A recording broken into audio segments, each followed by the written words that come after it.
What's up, guys? Let's see. Hello, Robert. WSCXD123. Della Hunter. What's up? So I'm thinking that this character's animation is not going to be as complicated as the last week's animation, seeing as last week's creature was considerably complex, and this one's pretty standard when it comes to like the setup. Is a standard humanoid figure, and then it's she's got two blades, but that's not really like that complicated to animate. So I'm expecting this is going to be a shorter stream, but it'll probably still be helpful for some people. So I guess I'll just get started. So the two references I'll be using is the brigand dude with two swords, and then I have one of the cultists that I made, this guy. So those will be the two references I'll be using side by side when I animate this character. But the first thing we gotta do is set that animation up. So I gotta make the skeleton, so I'll just get started with the basics, which is the hip, which should be like right there. Then one leg, two leg, and then start the feet off as well, which would be something like that.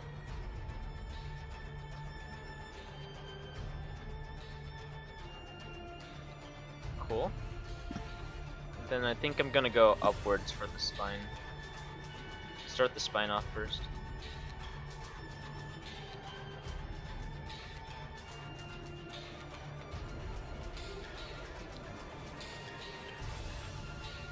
And what do I want to start this off? I think right here. And then I'll adjust the skeleton if any of these are kind of off, because I did cut these arms up to be relatively big chunks, so they might rotate a little weirdly, and I'll just have to fix that if that's the case.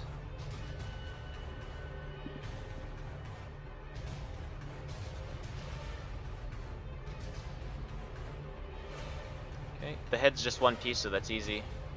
So that's already like a good chunk of the skeleton done.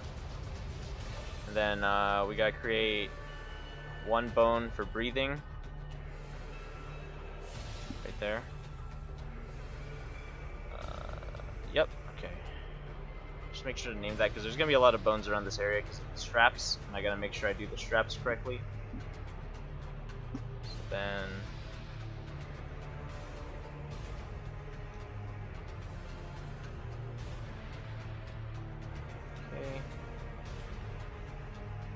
what's up, Innovata? I'm doing well.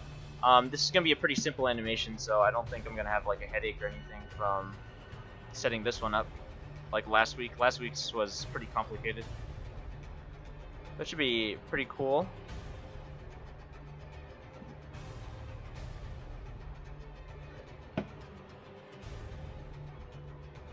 I'm glad I redid the art for this character as well. I like this. I like this version. I like this art for the character a lot better than the old one. The old one was kind of too scrawny, so I wanted to like beef her up, and I'm glad with how it turned out. So this is the hips, the buckle, and then this side of the belt, and this side of the belt. Okay. That should be good. Breathing, spine, okay, yeah, everything there looks good. Let's do the rope. How do I want to do the rope? I'm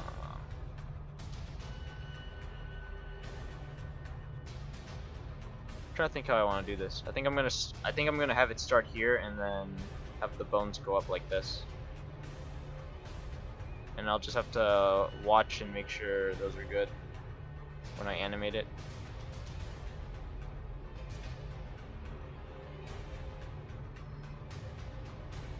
Okay.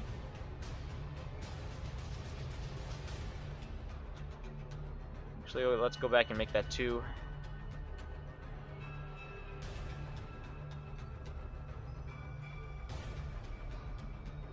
Okay, there we go. Next up, the hip cloths. So yeah, this will be 3.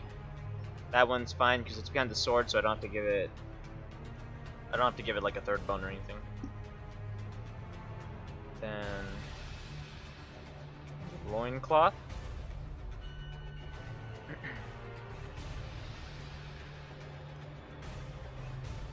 Let's see. I'll probably have to move this over slightly. Yeah, and I have to recolor the bones for it, so that I don't get confused with the other set of bones here.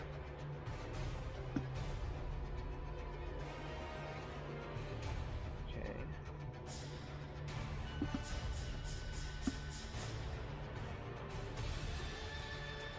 There we go. What else is there? I gotta do the stuff for the back, but first I'm gonna name all these bones so I don't get lost. So hips.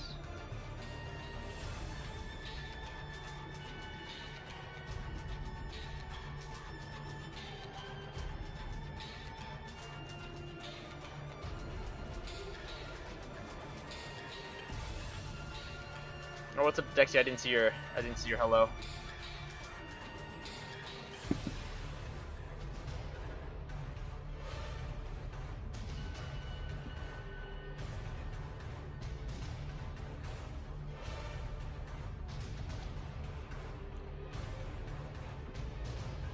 What's up, sharp-dressed man?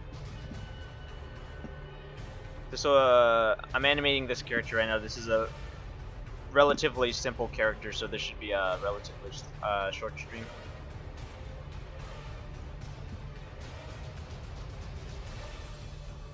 This is the spine.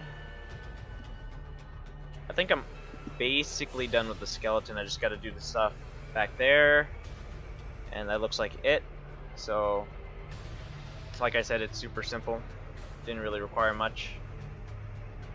Didn't require much planning either. So, actually, hold on. Let me check. Let me check something. Okay.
And as always, if any of you have questions, feel free to ask. I'm happy to answer them while I name all of these bones over here.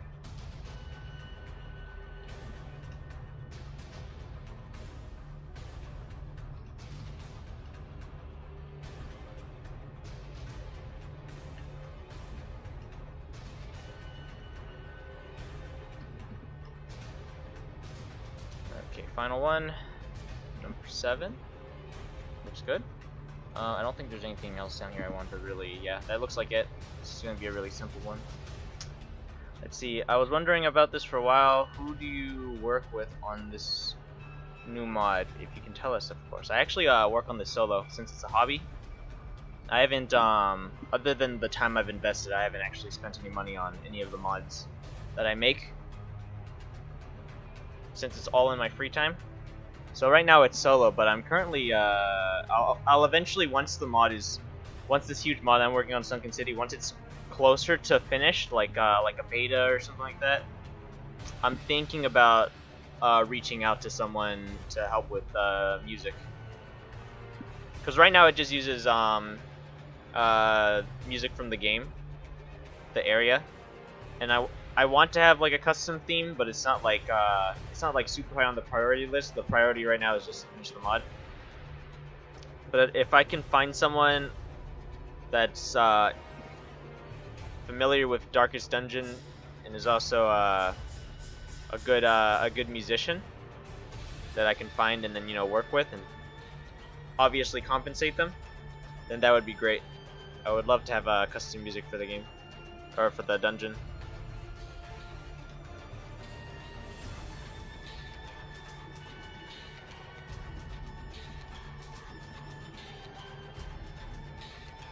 So this is the tassel, so right side tassel.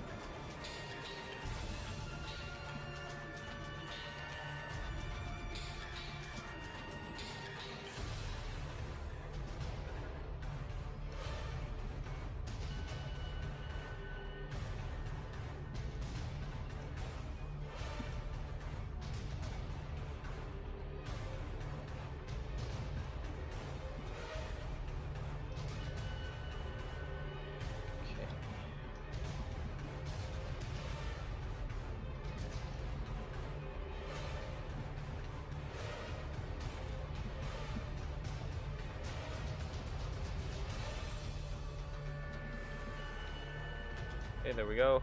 All of those bones are named. Time for the next one.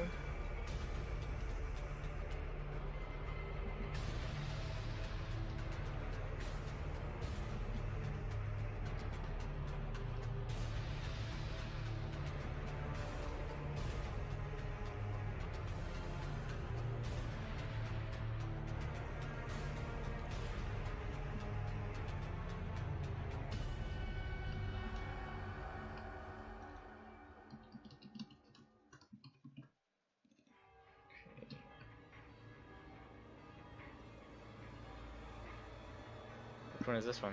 Oh, it's the buckle. Okay.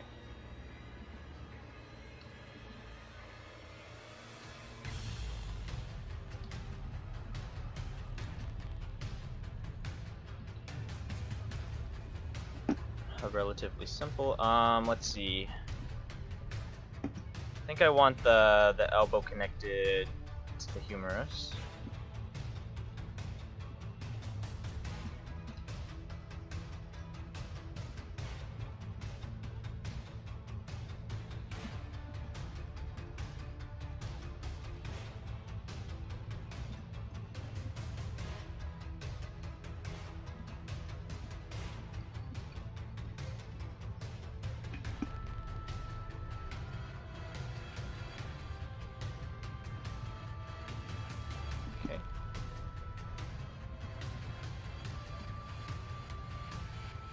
Okay, everything's looking good. This is the head. Okay, so let's... How am I gonna name these?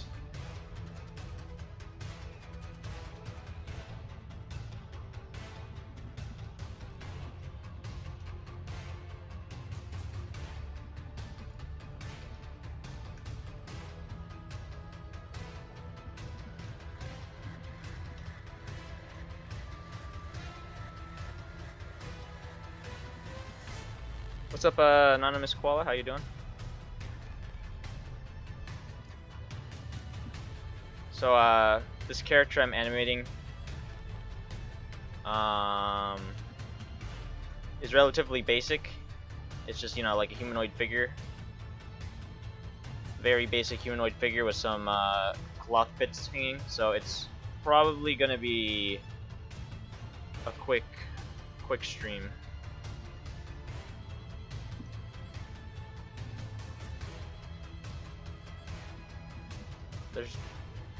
She's also got like plenty of like metal armor parts, so I don't have to do that much in terms of like meshes for this character either. So that'll be quick. Probably the most complicated thing would be the torso. Maybe. Or maybe the tassels, one of those. Because everything on this character is like super simple. It's not like the last one, who was like a warm body.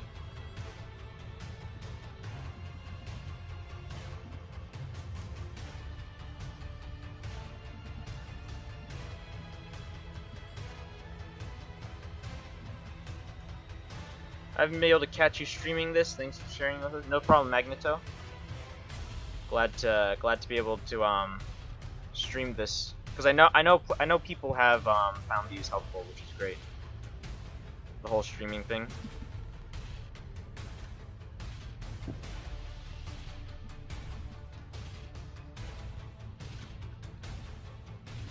Oh, whoops. This is the left side. Am I even doing the... I'm doing the top one, aren't I? Yeah, I am. So I'm naming it wrong. So what is this? Okay, that is named correctly. That looks like everything. So then I have to do these things in the back.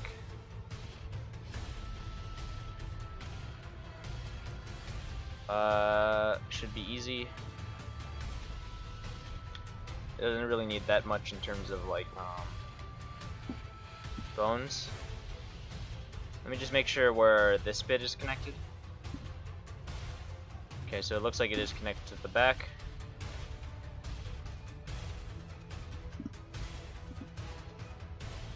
That looks like everything.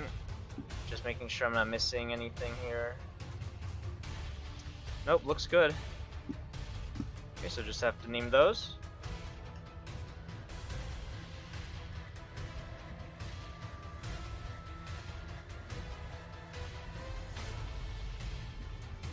Okay, and then let's see.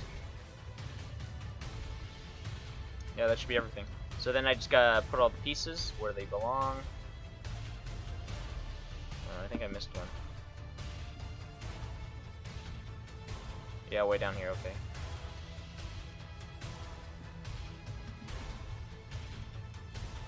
Okay, so they're all, let's put them on the foot. I should put them in the hip first, because that's where the majority of them are gonna go. Legs are connected to the feet. Okay, so arm. Oh, the shoulder, the shoulder bits. I gotta do that. So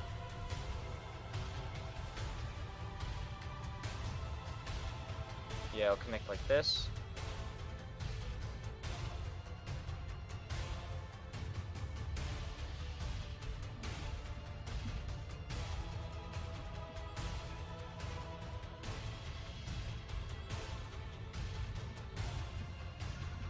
Shoulder left. Okay. Let's see. Question mode activated. How many curios are there? And is there a way to summon all mini bosses using only curios? So currently I have planned 18 unique curios for the dungeon. 6 of which are room curios. The other 12 are hallway curios. And that doesn't include the curios that summon mini bosses. So the mini boss ones are in addition to the normal generic curios. And you can summon all of the mini bosses except for like 2. And those 2 mini bosses are like exclusive to let me think here actually, how many are there? Yeah, I think it's only 2 mini bosses. And the reason why you can't summon them is because they have like terrain requirements, so they play around with like positioning, and it doesn't really make sense to be able to summon those as monsters, as like roaming monsters. Will there be a new district or provisions coming with the Sunken City? I don't think I'll make a new district. I'm on the fence about new provisions. I'm still thinking about it. It's kind of like an extra thing that I would like to add, but I don't like to over bloat on the scale of the project. And if I introduce a new provision, then I have to think about how to balance that provision and where you would be able to find that provision, that type of stuff. So I don't know if I want to do that yet. Enemy compositions, are we going to see mixed enemies like Harpy plus Cultists or only one factions? You'll only be able to find enemies in compositions of their own factions normally. So like you won't be able to find Harpies and Cultists mixed together or Abyssals and Harpies mixed together, that type of stuff. You can't find that normally. Some of the mini bosses mess around with the different factions, so they like summon bits. They summon like specific enemies from each faction to like mix and match. But that's as far as the that's as far as the merging of the factions go. And then I'm probably gonna make a second mod that's like a patch that adds the dungeon to endless mode, and then in endless mode there's a chance that one faction could spawn when the other faction still has enemies. So you could have like 2 cultists left, and then the 2 enemies that spawn are like abyssal enemies. I think that's how it's gonna work. So you can if you're a masochist and you want to fight all of these incredibly hard monsters in endless mode, then you can, and then you'd have to deal with factions mixing together.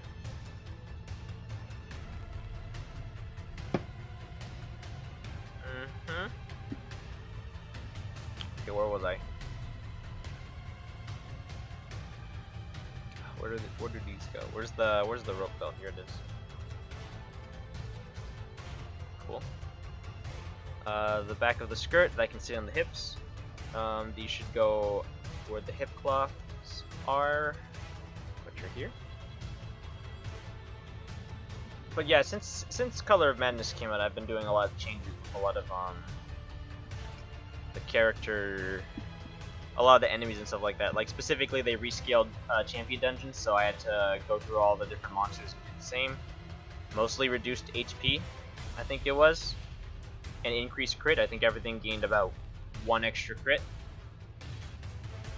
Yeah, no problem, Dexy.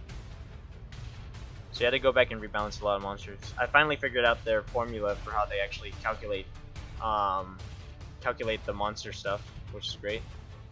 Because before that, I was just like guessing what would be like good numbers, which worked pretty well for the mini bosses. So I didn't actually touch the mini bosses, but I did change all of the normal monsters in terms of like their damage and HP.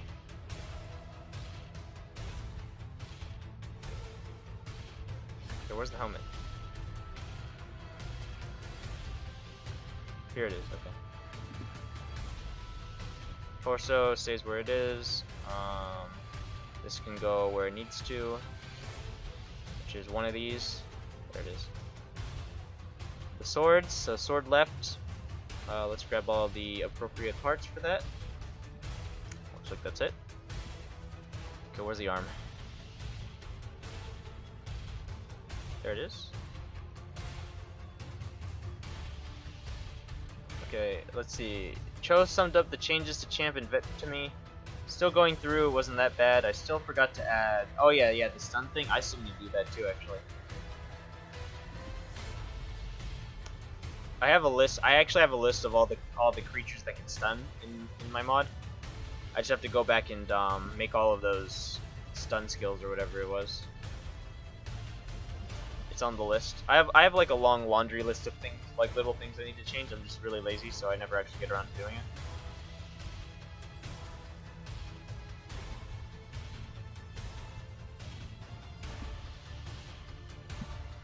The rope belt, we can connect that. I think I'm going to connect it to the knot.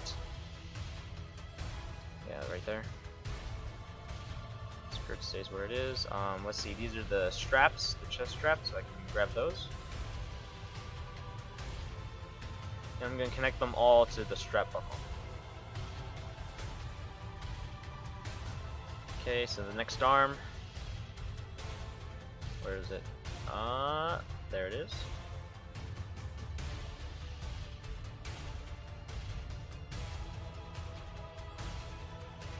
Yeah, lately I've been working on curios, because I find that curios are actually really easy to work on. Monsters are kind of like a little bit more complicated, because I gotta do, especially for like the human ones, I gotta do a lot of like referencing for the pose, and then drawing them to make sure they look good, and then making sure that the pose itself actually conveys the action of the character. And then also find something I try to do is find ways to make each pose unique. Because, you know, like, you can only, like, there's so many, like, I can't draw, like, the same generic pose for sword swing for all the characters, so I gotta make sure, like, I gotta take into account, like, the general feel of the character, and then how they would do, like, a sword swing. And, you know, just to add, like, kind of like that little bit of a unique feeling to each character, so that, you know, it doesn't feel like they're all the same enemy. Okay, where's the belt? Somewhere here, I know it. There it is. Okay. And then yeah, I think the actual belt's just gonna stay on the buckle bone. I think that's everything. Yeah, it looks like it's everything. So next up is meshing. After I test these bones real quick, make sure everything works fine. It works as fine as it should, because this is connected to the hip, so it won't actually move from that bone. Everything's looking good so far. Yeah, that looks cool. Shoulders looking good.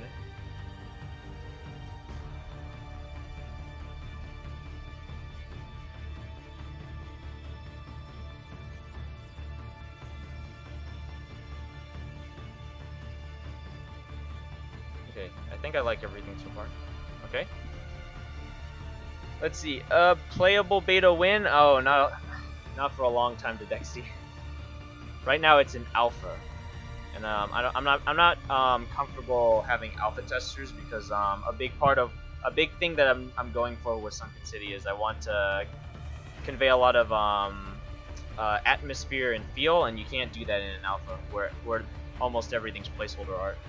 And I don't want to spoil the first, like the first playthrough, like a blind playthrough that most players are gonna have. I don't want to spoil that with an alpha. So I'm gonna do a beta where almost everything's complete. It's just testing the balance, and that's not gonna happen for a really long time, unfortunately.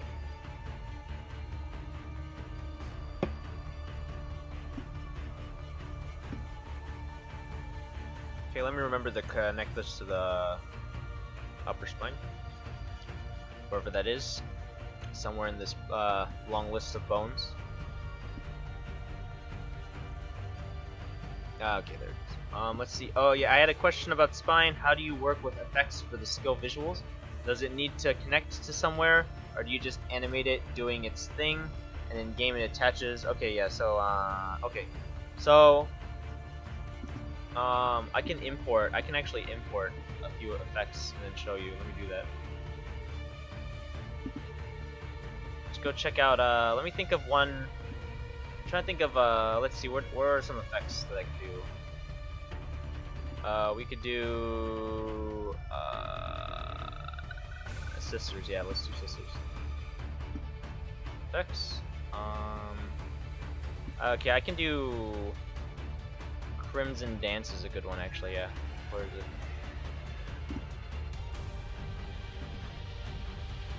Okay, so I don't think I want to load in the sprites itself. Oops. So when you make the effect, and you play it, so just imagine this is like effects stuff. Actually, I am gonna load in the images. It probably helps with the visuals.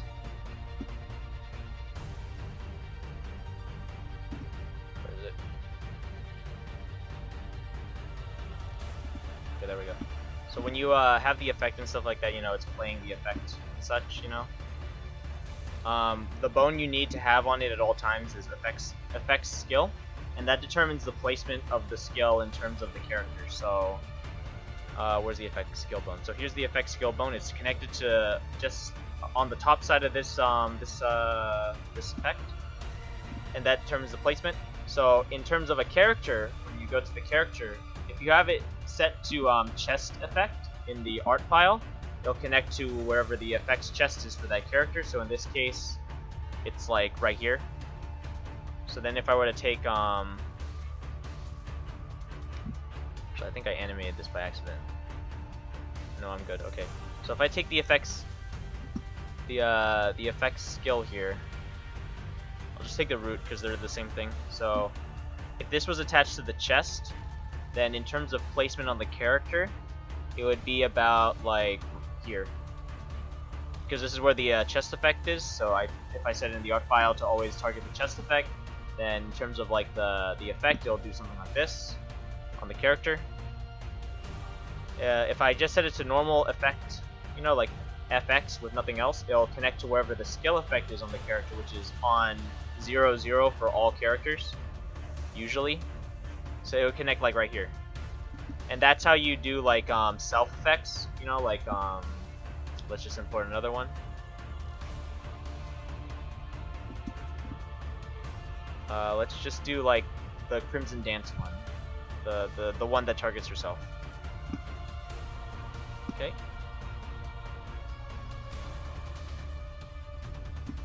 And then let's go attach the appropriate images. Okay, yeah, so hide the old one, and then this is the new one. This is the effect for it. And the effect skill is connected down here at the root as usual.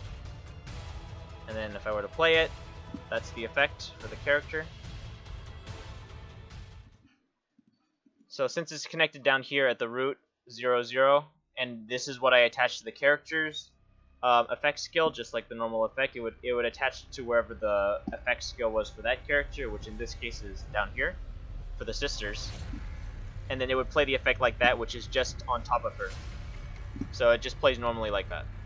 And then if you were to connect an effect to effect head, then it would connect up here instead of at the chest, which would look like this or something like that. So then when you play the effect, it like plays on top of her head like that. Okay, so that was a pretty long explanation, but I hope I really helped with that explanation for the effects. Because effects are cool. I actually like effects because you can do a lot of really awesome, cool things with them.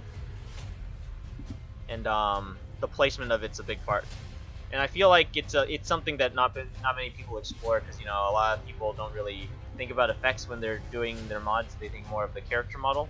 So effects are kind of just like a side thing. But they're actually like super cool and I like them. Okay. We'll be waiting for the beta. In the meantime, you're planning 3 heroes, right? Yep, I'm planning 3 heroes. Usually I have like a month in between each hero. These are probably going to be a little bit more because you know, I'm working on Sunken City as well as I'm working on Sunken City as well, so I won't be 100% doing everything on a class mod like I used to. They'll be kind of like split in between on what I feel like, and currently I'm feeling a lot into the Sunken City. I don't know. It's like I don't know. It's like refreshing. Doing the sisters and then coming back to this is pretty refreshing in terms of like my motivation to get it done. Okay, yeah, so everything should be good. That's really cool stuff. Helped a bit. That's good to hear. I have a monster with an animation similar to Siren's Devour, but I guess they did it by just having it be really long and making it spawn from a fitting bone. As far as I know, I think that's just a normal effect skill. So it's just connected to the effect skill, and then they animated it. They animated the effects on top of the character, because I know the Siren has the same attack pose for her stress attack and her bleed attack. They just use a different effect for both. Okay, let's animate the torso first. That's probably the biggest one that needs animating. Oh, where'd it go? Okay, there it is.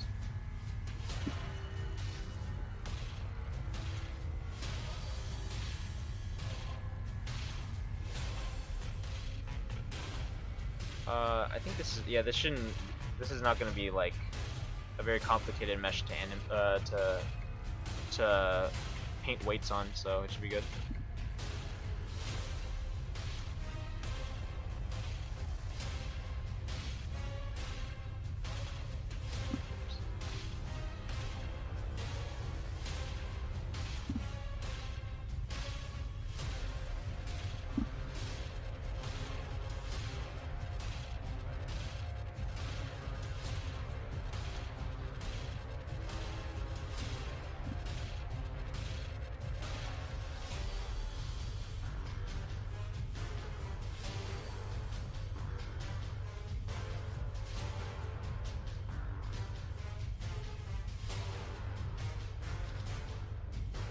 That should be good. I'm gonna put some bones down here just in case. You never know.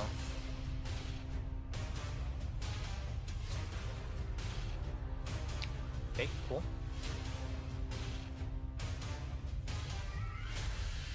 And then we'll bind to the hip, spine. It needs to connect to the breathing control, which is right there. Both clavicles and the neck. Seems good. Yeah, that should be good. Okay.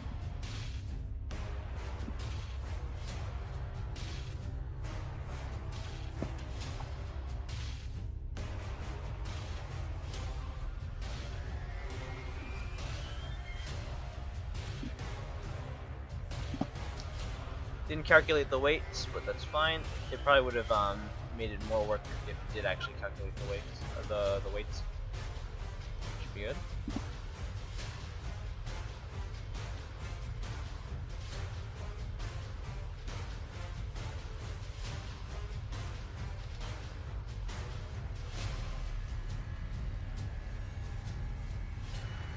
I'm not gonna worry about the clavicles or the breathing control until after I've figured out the main body.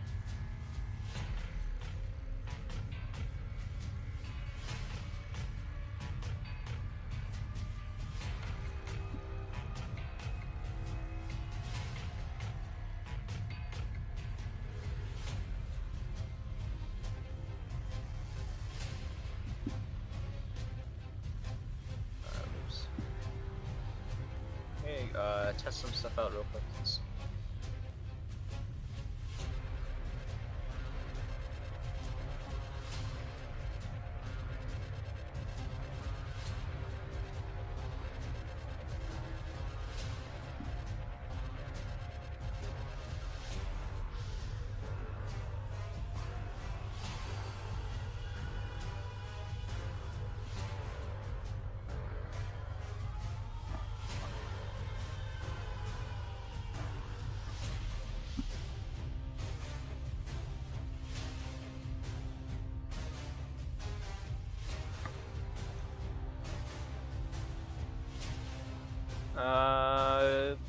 I think it's good enough. I don't think I'm gonna have her do this type of stuff a lot, so just a little bit is fine.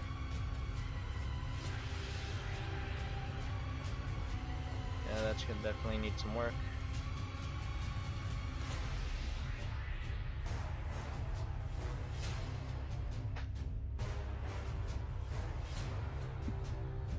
Let's see, need stuff here.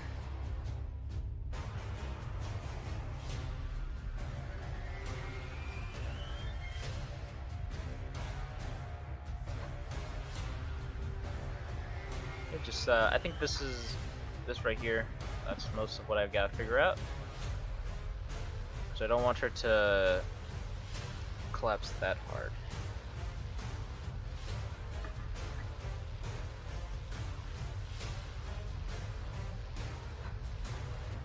It's looking pretty good.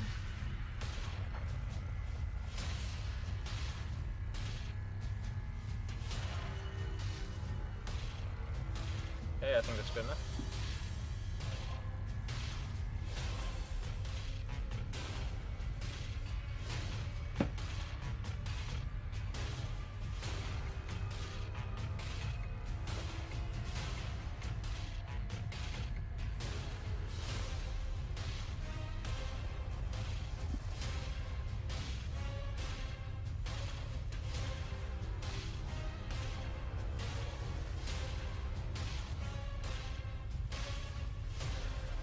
Okay, so gotta reduce it here.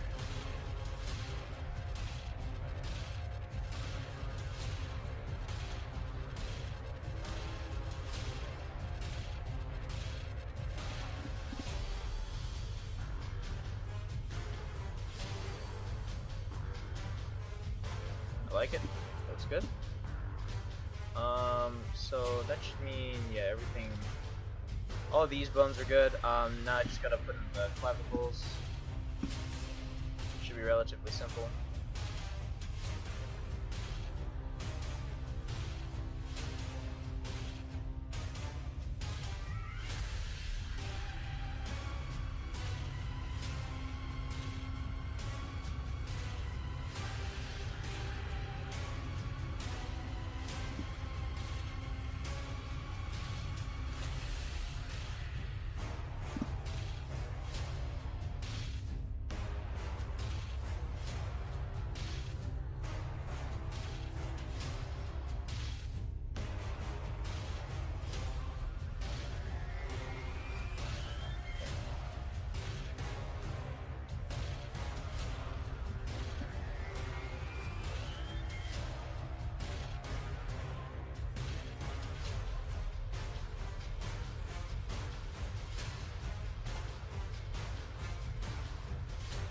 That might be good.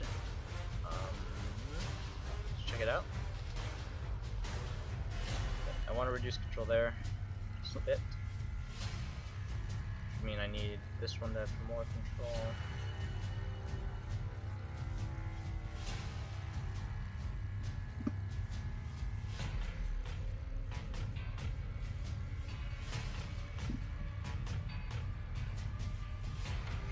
That's pretty good. I think that's good enough. Should be fine. Cool.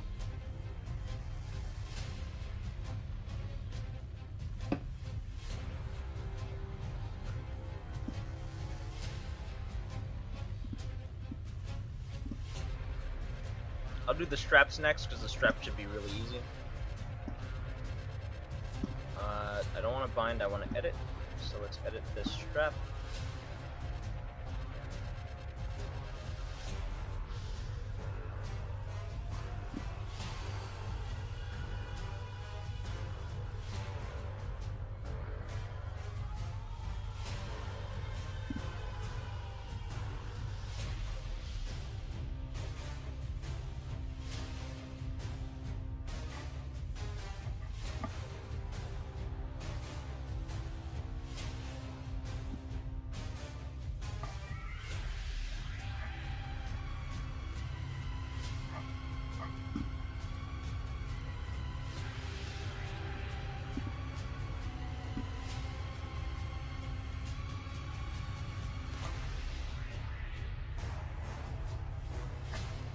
Cool. What's up, Orace Tesu? Really cool that you're doing these streams lately. Just took the Lamia and Thrall up against the Heart of Darkness earlier this week. Only my second DD4 finish. I had to see their emotes. Oh, thanks, dude. Hopefully you enjoyed them.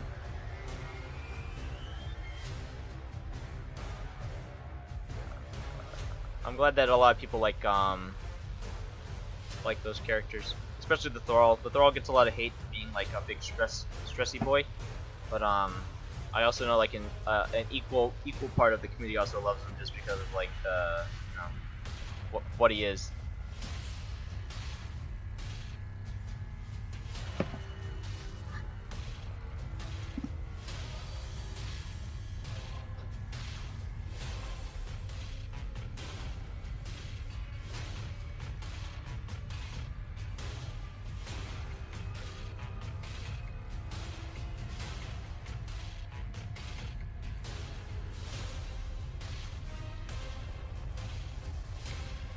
That's pretty simple. I'm surprised it didn't automatically calculate it, given that it's straight line. It usually automatically calculates those and then actually makes them pretty decent. But it's fine. It doesn't actually take that much more effort to just do it manually.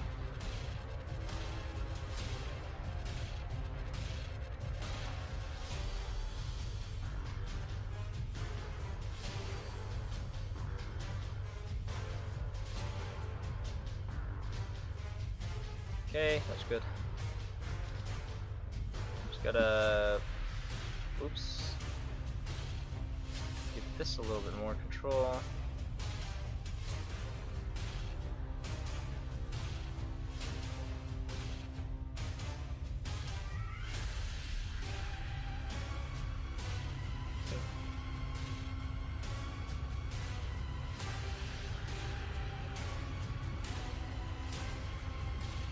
Okay, that's good.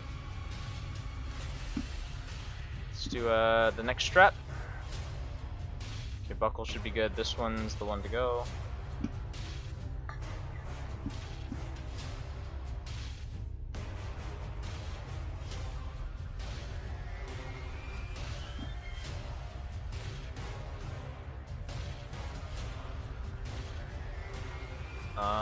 Okay, there. Should be cool. Again, simple. I think all of them are going to be simple. All the meshes that I need to do. None of them seem like they're going to be too complicated like last week.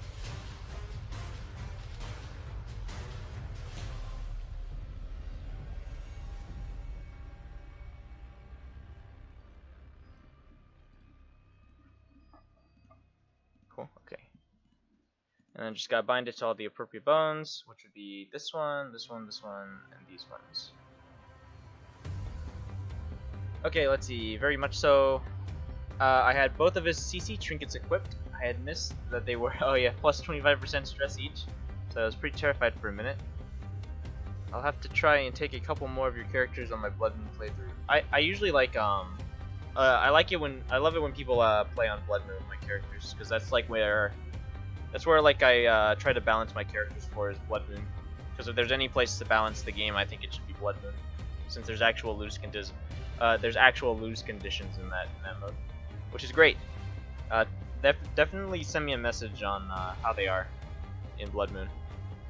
Because I know when I played it, the only character I really used at the time when I did Blood Moon were Falconer and Lamia, because I value high speed on characters, and those two characters have high speed.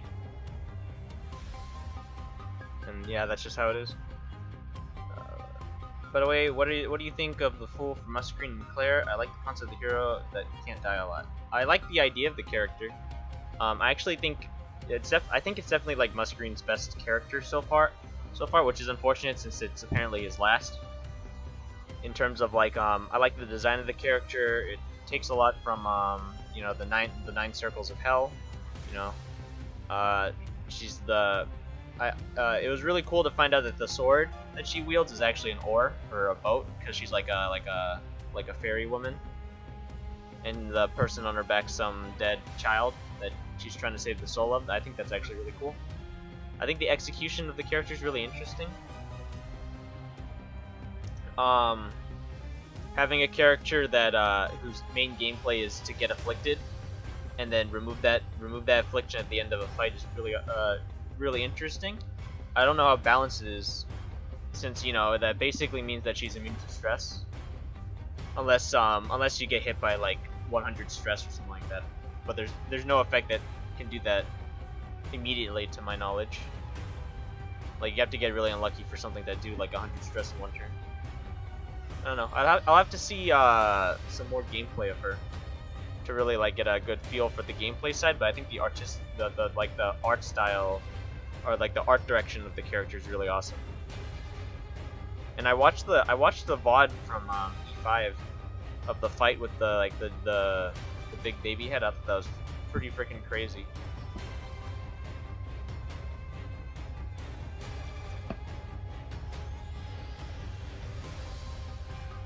Yeah, mix them up for D4. I gotcha, yeah. If it works in the hardest difficulty, it works anywhere. I'm just too scared to do it. Yeah, for sure. The mode that I don't balance for, though, is Torchless Blood Moon, because really there's no reason to ever go Torchless. In Blood Moon, it's just kind of like a challenge thing, so I balance my characters for just normal, straight-up Blood Moon play, so that means, you know, like using torches, managing that resource. But for Torchless Blood Moon, I don't know how you would do in Torchless Blood Moon with characters like the Thrall or the Sisters. Their main gameplay involves a lot of like stress play, so I don't know how that would do in Blood Moon Torchless, but I definitely balance them to be good for normal play. Who needs balance? Am I right? I mean, you know, I like to think that I definitely think art style comes first in terms of like modded characters, because really when you're modding your game, I think a lot of people don't mod their game to for balance. I think they mod it because it's cool new characters. So definitely, I think art's a big priority. I think art takes priority over balance for mods, but you know, knowing that a mod is also balanced really helps with the appeal. And I think Musk usually does a really good job with the balance of his characters. And now that Claire has a hand in it, I'm pretty sure the character's gonna be balanced. It's just, you know, first time release for a character, you never know. That's usually how it goes for me. Is I play on my own with my characters, you know, play testing and stuff, make sure everything works, make sure the character's not too busted. And when I release it, something pops up that I didn't think about, and I have to rebalance it for that. So, you know, it happens. I mean, she just released like yesterday, so I can't expect it to be like 100% perfect. But I'm sure within like a week or two, it's gonna be great. Okay, so what am I doing? Wait, that's right. How else can one eventually Scrooge McDuck it? Yeah.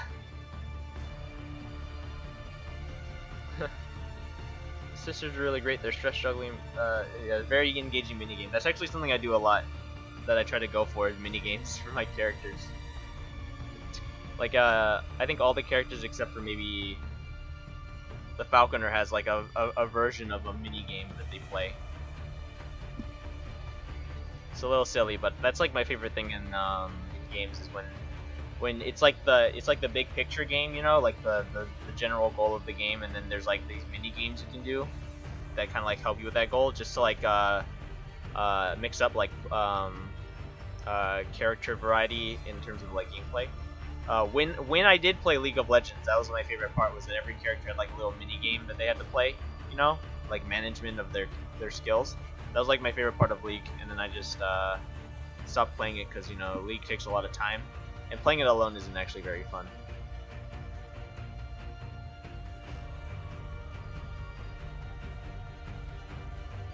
Okay, this belt's going good. Balance mods are the best mods. DD is made to be damn hard and completely possible with good planning. Therefore, thorough balancing is a must. Yeah, balance is definitely not like a... It's definitely not something I'm like, oh, if a mod's like insanely overpowered, but it's got like super awesome art, I'm not gonna be like, goes into every playthrough, you know? Like, I still like challenge in Darkest Dungeon, so if a mod's like insanely powerful, I might have like a separate playthrough where it's like a mess around playthrough where I just mess around with like mods from the workshop, but I'm never gonna like deliberately have that enabled for a game where I'm like actually like looking for challenge. This is an animation stream, but can I ask an art question? If so, in what resolution do you make your sprites? So for the resolution of the characters that the art that I make, I just take like the sprites from the game, I just drag them into Photoshop, and then whatever resolution that is, I work at that resolution. And I found that at that resolution for these characters, I have to scale them down to half the size, because I assume that the sprites are made at double the size, so that they have like a high resolution look in game. Because if they were to be done at this actual size, like the sprite art is this size and this down here is just 1, like it's just size 1, then probably in some cases it would look a little blurry, you know, like you might see like a little bit of the pixels versus the way it is right now. The way I make them is they're actually, the art itself is double the size and scaled down in game. That way, it kind of has like that crisp look compared to other stuff. Yeah, T-Pose Leper. I like T-Pose Leper. A friend of mine was in Diamond 1 for the longest time and quit not too long ago. The bots and AFKers are just too much. I've actually never had a problem with bots and AFKers. I never had a problem with bots and AFKers in League. It's just, you know, like classic League gameplay, you know, like your team gets tilted, so someone on your team's like super mad or whatever. That's usually the League experience. Or I think the most common one is someone on your team just sucks at the game, so they end up beating another player on the enemy team, and that player also happens to be playing some form of hyper carry, which is like, you know, like if they get fed super early, then they become near unstoppable until like super late game, when your team starts getting together and actually like fighting. Otherwise they're like literally unstoppable. That's usually what happens in League for me when I play solo.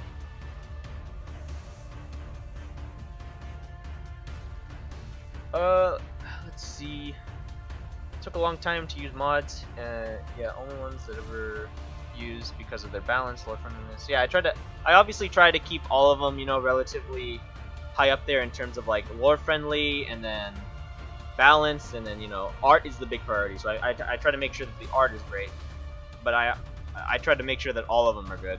But sometimes, you know, like sometimes I veer on the OP side just because of the feel of the ability. Like trample is on the list in terms of like once you get the trinkets for it, it's pretty freaking insane, the power of trample.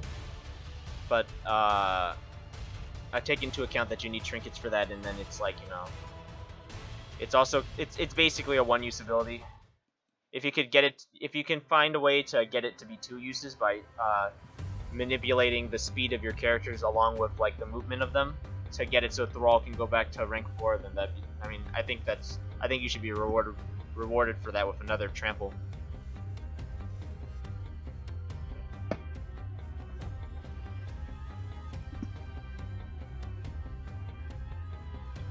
Or like how Seraph's Vengeance is spammable, but you can only do it below 1/3 health. So you're kind of playing like a little bit of a dangerous game in that she's 1/3 health, so she might get crit with a dot effect attached or something. So that would be no good. But it's, you know, it's like, you know, there's probably ways you can abuse Vengeance super heavily. But I'm not too worried about it because you're at 1/3 health. And I haven't ever gotten reports of Seraph being OP, so should be fine. Okay, I think I want to make that definitely more bendy. I was asking because I felt like my sprites were coming out very blurry and got worried. Yeah, so I work at double the thing, so that's why. If you work at like, I don't know, if you just drag into Photoshop, it should be the resolution it should be. So.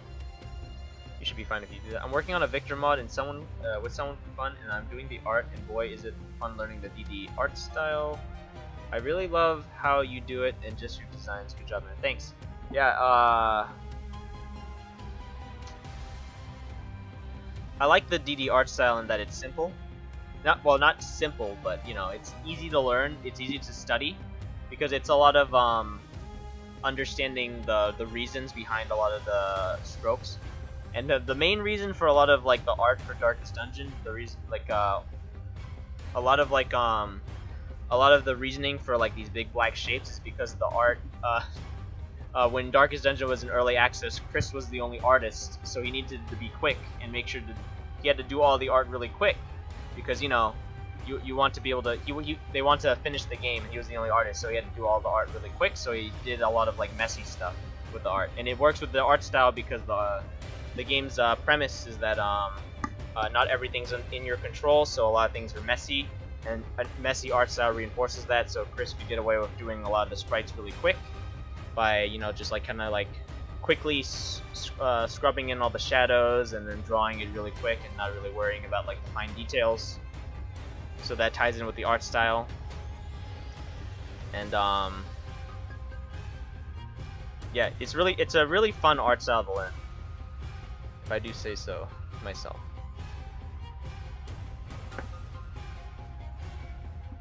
Yeah, and it's insane when you really think about it. Like one artist drew the whole game in early access. Like he drew all of the UI, he did all of the art, the map art, all the enemy art, and that's pretty crazy if you think about it. That's like over. I think that's like over 50 in-game sprites that he had to do, and then all of the other stuff that isn't very exciting, you know? Pretty crazy, if I do say so. Okay. It should be good. It looks like the belt's moving pretty decently. I'm not expecting too much from it. Okay, so those are all good. These arms are all metal, so I don't have to worry about those.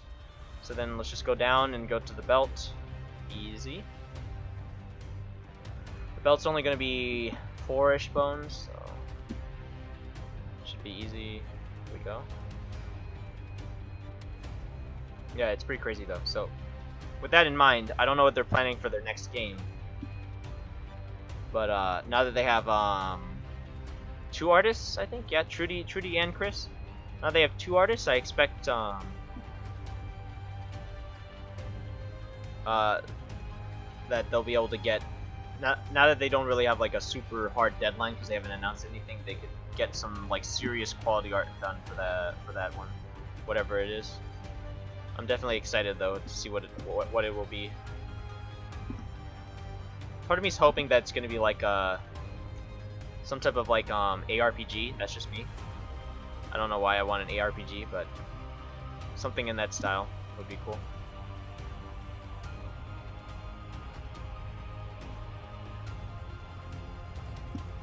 Okay, let's put a little bit more bones here.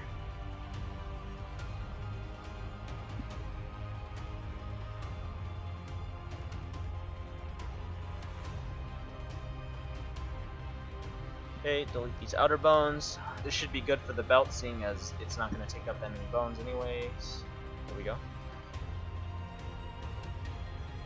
You're hyped for this mod? Oh yeah, I want to build up hype for it, but I don't want to do it now because it's going to be a long time before this mod is even finished. Like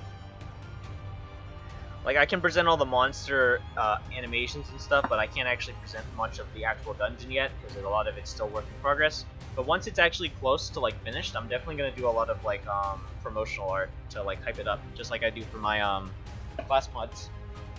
But for now, it's just these streams. I just want to make sure people know that I'm not stopping work on it.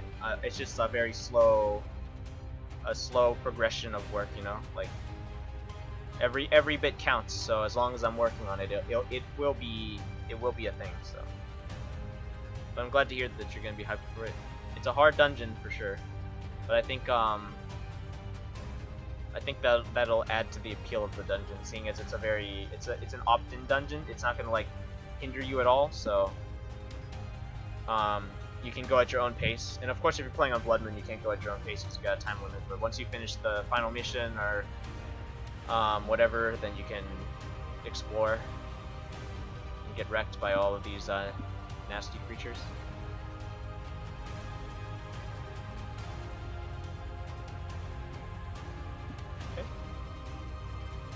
Okay. Forgive me for probably sounding dumb, but what's an ARPG? So it's like I think it's called. It's not alternate role-playing game. Action role-playing game, that's what it was. Action role-playing game, so things like Diablo or Path of Exile, where you're kind of like overhead, and it's an RPG in the sense that it has like a progression system and there's skills and loot. But like Diablo or Path of Exile or something like that. Because I feel like there's not much in that genre, and I think given that I only know about Darkest Dungeon in terms of like the games they like to make, I feel like an ARPG is something that they'd like to make. But obviously I don't know anything about the next game. I just like in my mind think that an ARPG from Red Hook would be really cool. If it's like you have a life and this is a Passion Predators. Yeah, exactly. Yeah, action RPG. Barra says outstanding. The look of is one of the main draws for it. And Wayne Jun, yeah. The whole team's just great in general. They really like brought together a super A team when they first started developing this. Darkest Dungeon. Yeah, art styles is the first thing that caught my eye too. I was actually just watching random videos on YouTube when I found out about Darkest Dungeon, and the art style was just so striking that I just bought it and then I started playing it. That's how the game got me. Okay, so this is probably not going to be a bone that I move a lot because it's like over here, and that's probably not something I want to move a lot anyways. This one's going to need some work. How am I going to do that? Probably something like this. But yeah, I was like watching random YouTube videos. Someone was playing Darkest Dungeon, and I never heard of the game before. That video. So I was just watching it, and I thought, yeah, the art style is pretty cool in this game. And then I saw the combat, and the combat was what really hooked me. And it was the fact that it was like a 2D side scroller, except you're side scrolling with a party of heroes, and you run into the enemies, and the enemies when they attack, they only have like a single frame with like an effect. That's their attack. And I thought that was like, I don't know why that connected with me so much, but the fact that it was like a comic book style, like single pose attack rather than an actual animation for the enemies was really striking, and I just bought the game because I love the art style. I guess it's since I've never actually seen the game do that, where the attack style is just a single image with an effect on top. I don't think I've ever seen that for a game, so I thought that maybe that was what drew me in. But regardless, I'm glad I found the game.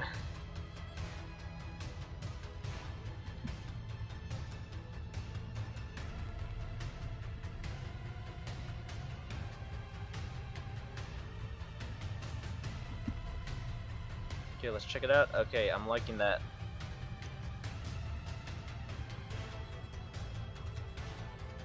Just gotta add a little bit more control for it. can deal with that. Cool. Thanks, AML Too Spooky for you. Glad to hear that you like my stuff. Okay, let's do these ones. The hip claws should be easy since they're relatively simple and linear.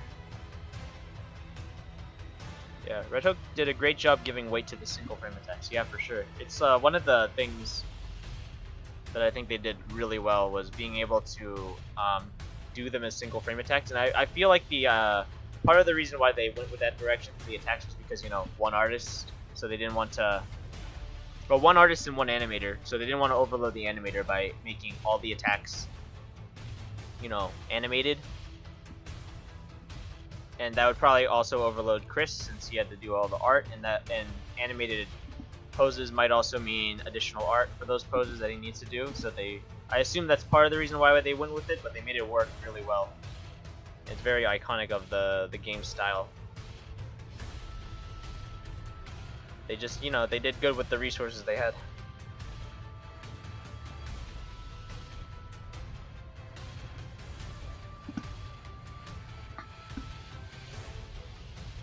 So I want it connected to the hip, and then these bits for the claw.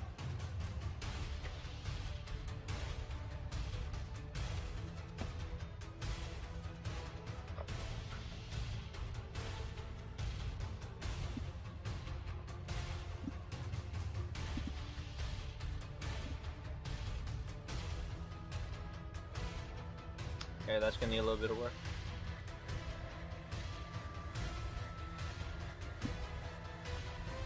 Yeah, I'm probably just gonna simplify this.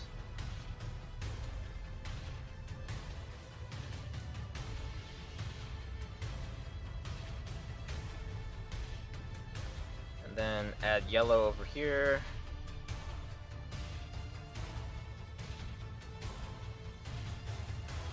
Gotta make sure I move all the green.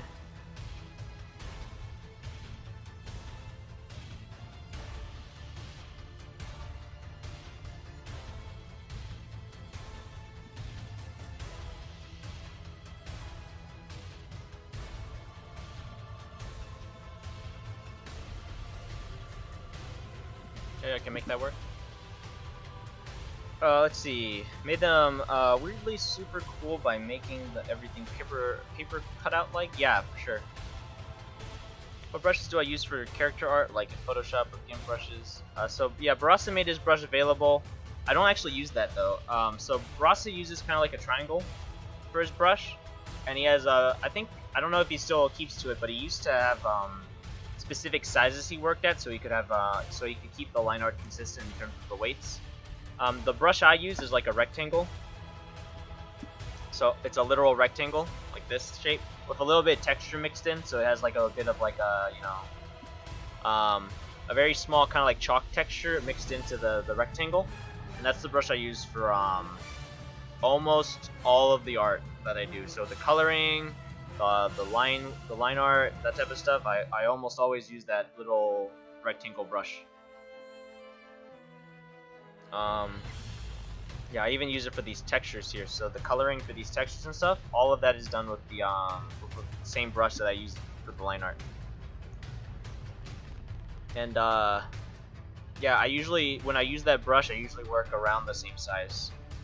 Work around, like, so it doesn't really help with the scale of the brush because the brush scales differently than other brushes, but I usually work at 10 pixels in terms of size, and then I go from 10 pixels to 7 pixels, like mixing around for the line art. And I almost never go to 15 pixels, which is pretty high for the line art. I go to 15 pixels if I'm doing the big shadows like this, and after I do these big shadows, I go in with the same brush and erase. And yeah, so I also use the same brush for erasing too. So, and then I erase for these like line things right here. So these lines right here, I use the same brush, and I usually erase it a small size to make these. And the reason I use that brush is because it's the brush I used when I was drawing Falconer, and I'm just comfortable with that brush. I've tried using Barasa's brush, but I've honestly just found that it's not as comfortable, and I can't really emulate the art style with it anyways, since I don't really. It's not comfortable to use, so I don't really draw as effectively as I should with it. So I just use the one that I'm comfortable with. and then I just you know, I just do what I usually do with that brush, which is make sure I have varying line weight, and then I have big shadows in areas where there should be big shadows, and then I add all these like little scratches and stuff wherever I should. And yeah, so that's just the brush I use. Where was I? Yeah, that's right, I did this, so let's do the next one.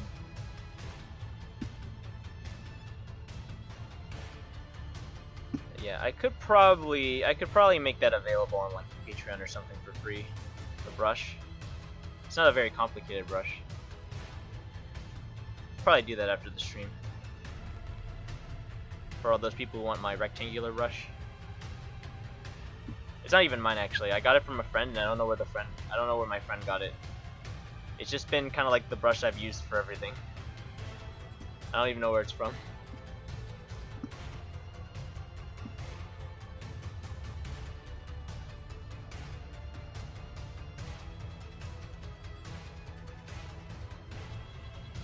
But yeah, that's the brush I use. Other brush, I use like 2 other brushes other than that in terms of like Darkest Dungeon art stuff. I use, you know, like a normal soft round brush for like, sometimes I want a more softer transitions between the colors here for the characters sometimes. So when I need that, I use the soft round brush and just do like a soft version. But before I do the soft version, I always go in and do the hard rough ones, just so it still has like that DD texture to it. I don't think I have any examples of like the soft round brush on any of this. Yeah, I don't think so. But that's one brush I use for when I need to do those. And I have another texture brush that I use very rarely, but if I want a very specific texture that I can't get with the normal rectangular brush I use, then I use the other brush and mess around with like the brush settings for it so I can vary it up.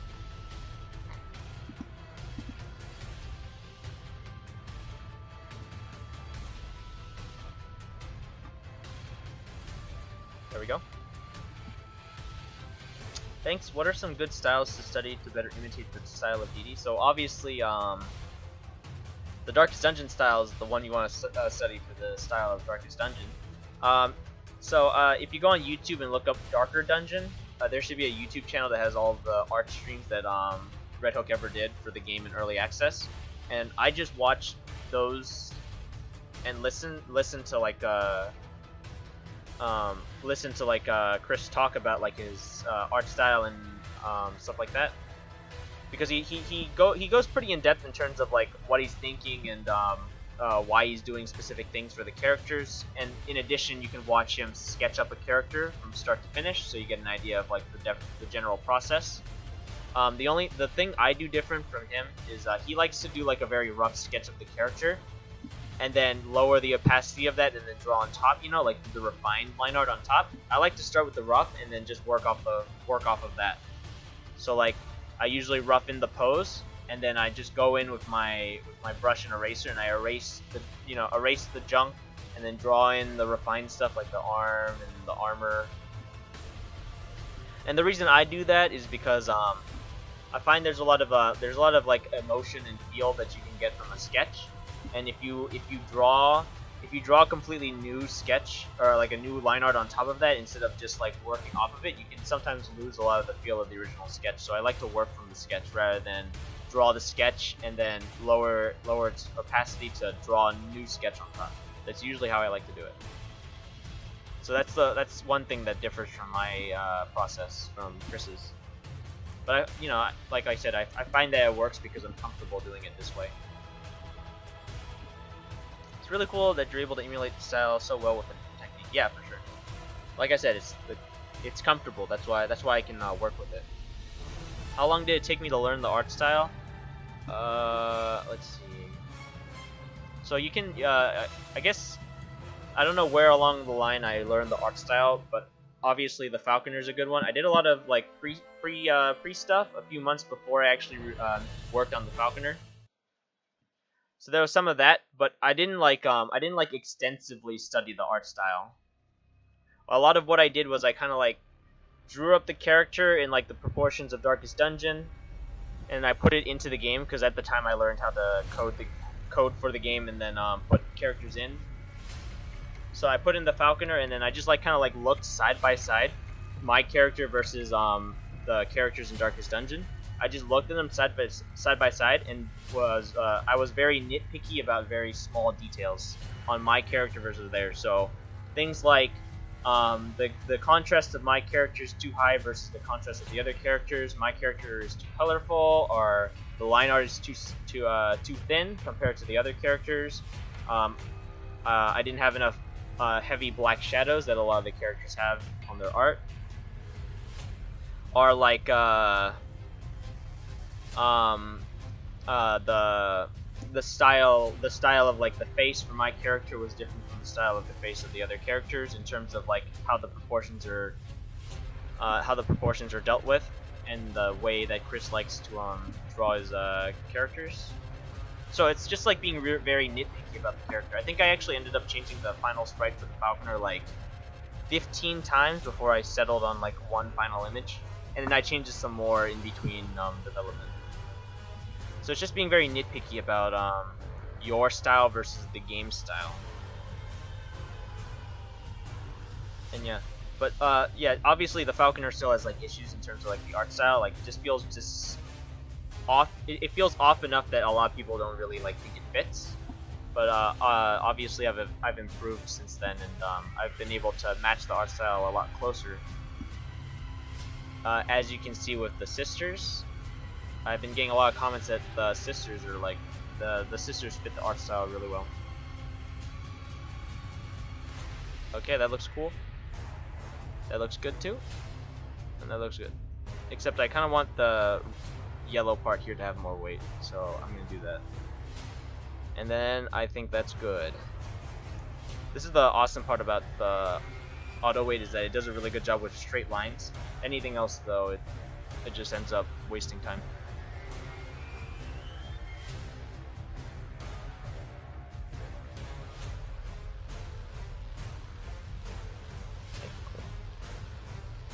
You know what? That's good enough. Cool.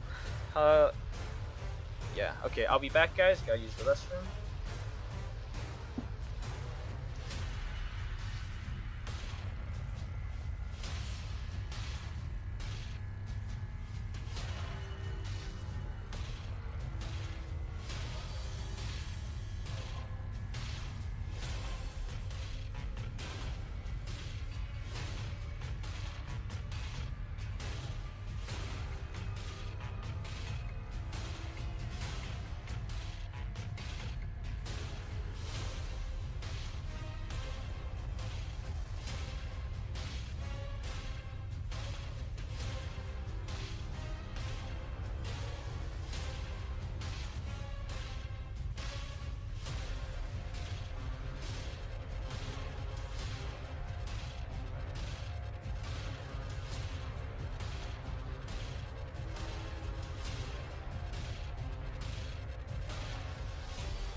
Okay, I'm back. Let's see. So those are done. So it's just these now. These parts on the bottom. We'll do the belt.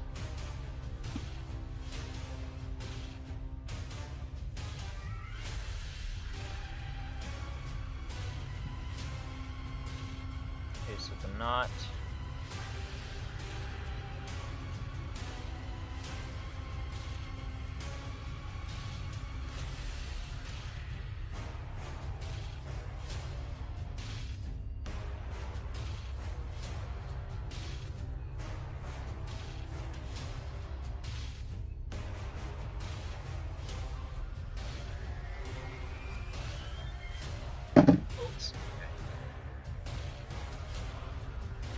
Should be cool.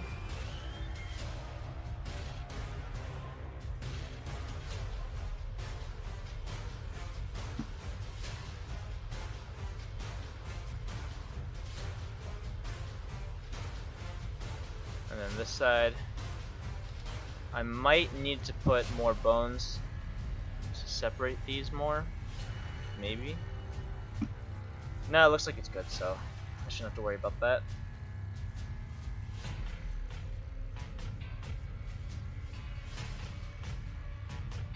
Cool. All that should be awesome. Yeah, okay.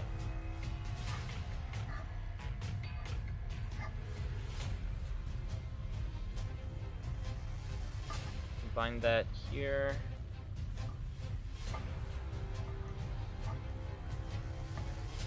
Should be good.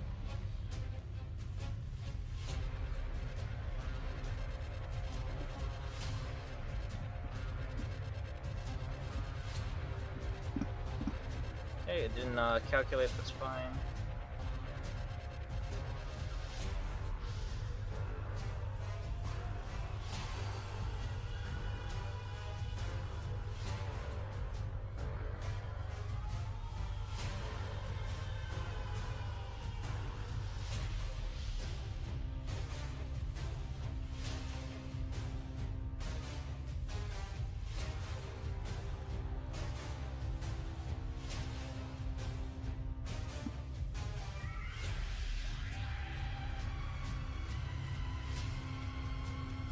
Testing. Okay, definitely gonna need work. That's gonna need work too.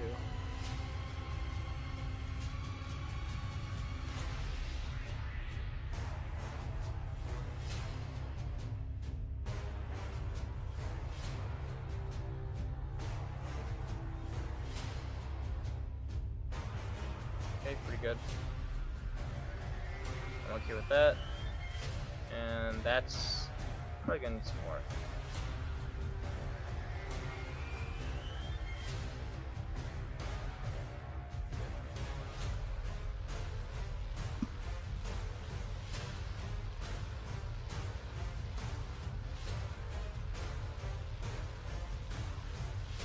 Work with that. That looks good. As is.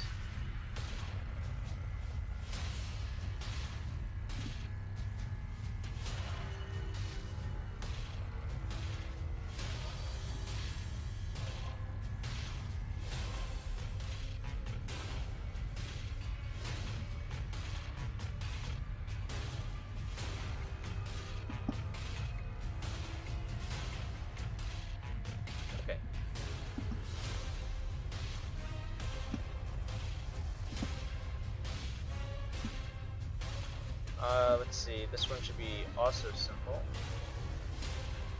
given it's a straight line.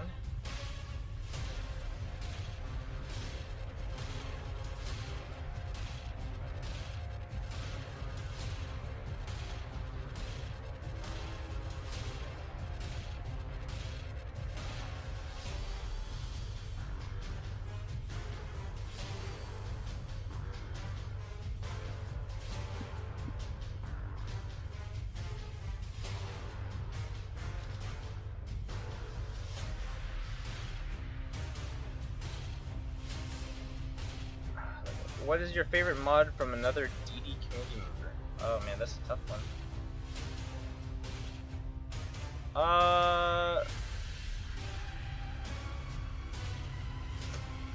Gotta think about that one.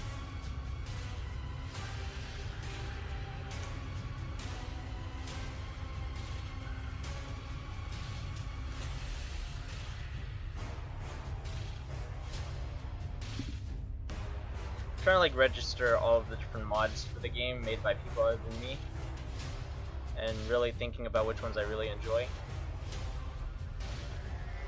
Okay, so I guess I could separate it up in categories. So the one I actually use the most is the faster animation one. I think it's called Slight Haste is the name of it, just because when I'm playing on like Blood Moon and stuff, I've seen the animations like 100 times, so I don't actually have to like. I don't really feel like I'm gaining anything from waiting through the animation, so I do use that one the most, because I almost always use it when I'm just playing normally. In terms of like class mods, if I were to pick like a few, I'd probably say Slayer is the Slayer by S Purple is up there, because I just like the. I don't think it's a very lore friendly game in terms of the general aesthetic that DD goes for, but it's definitely a cool mod, and that's what I like. Is that it's a really cool mod with a very awesome art direction and feel to the character. That's probably my favorite one that he's made. In terms of like Musk, before the Fool came out, I think my favorite from him was the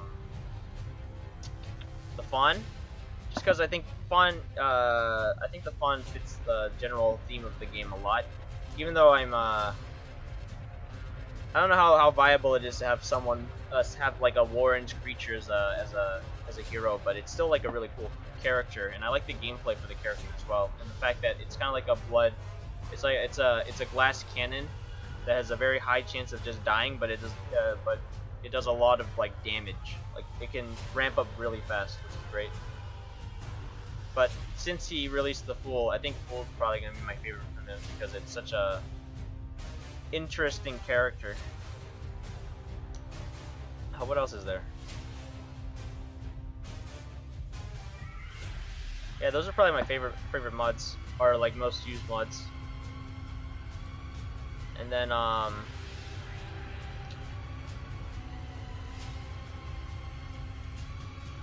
yeah, I can't really think of anything else that really stands out to me in terms of like what I think are like my all-time favorite mods. Yeah.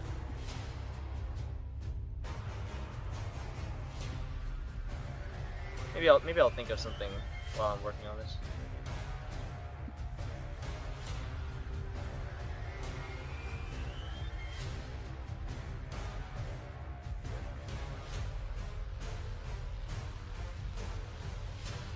Okay, so it binds. I think I'm gonna bind it to the knot, just so I have something to connect it to.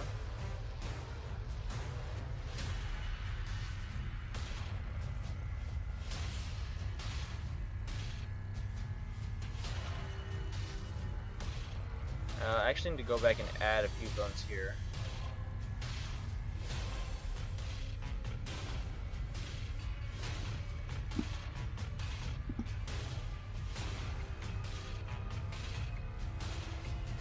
Okay, let's see how it did.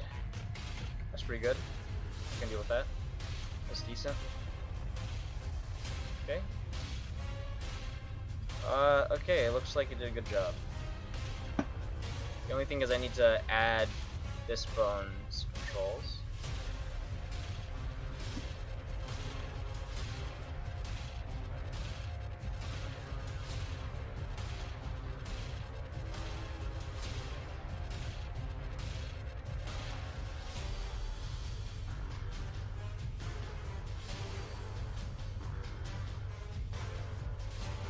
That's good enough. Okay.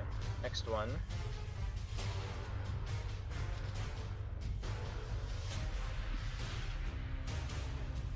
Okay.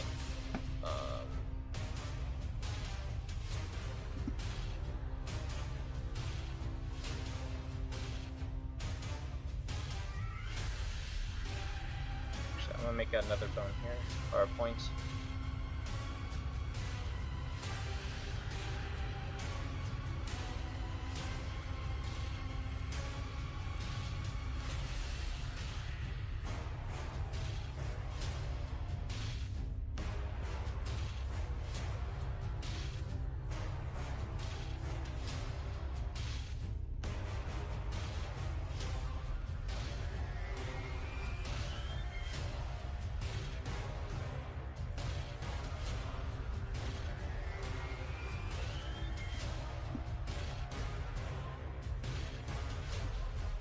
And then bind just the appropriate bones, which would be this.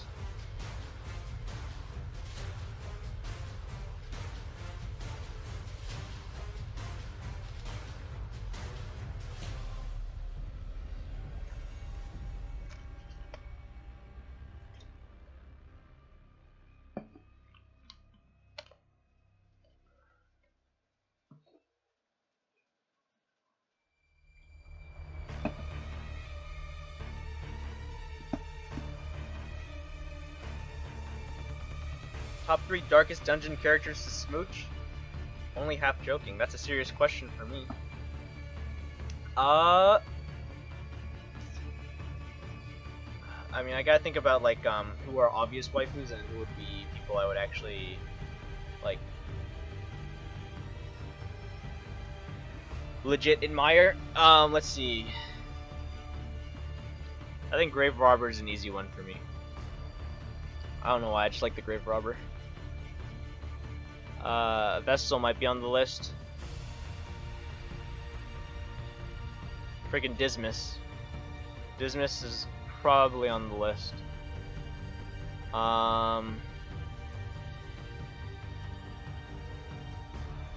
Who are even the characters, actually? I gotta remember who the characters are. Let's see. I don't think I like the Houndmaster that much.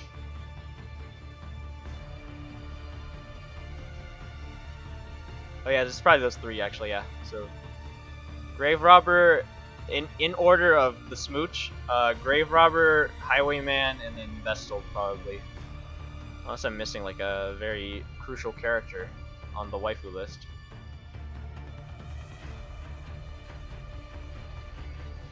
I don't think I am. All of the other characters I'm thinking of are kind of just, like, average. Those are, like, the three, like, go-tos. Oh, snap, Hellion, that's right, I forgot about the Hellion. Okay, so it would probably go Grave Robber, Hellion, Dismas, and then Vestal's like behind, so Vestal's off the list. Vestal's just kind of like, I don't know, I feel like Vestal's a one-dimensional character.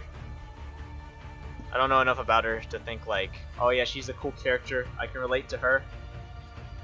She's just kind of like, you know, the deprived nun. And her gameplay doesn't really appeal to me either. That's probably what's carrying those. That's probably what's carrying those three characters, the gameplay. So I like Grave Robber gameplay the most. Highwayman gameplay's probably right behind that because I just like using the post.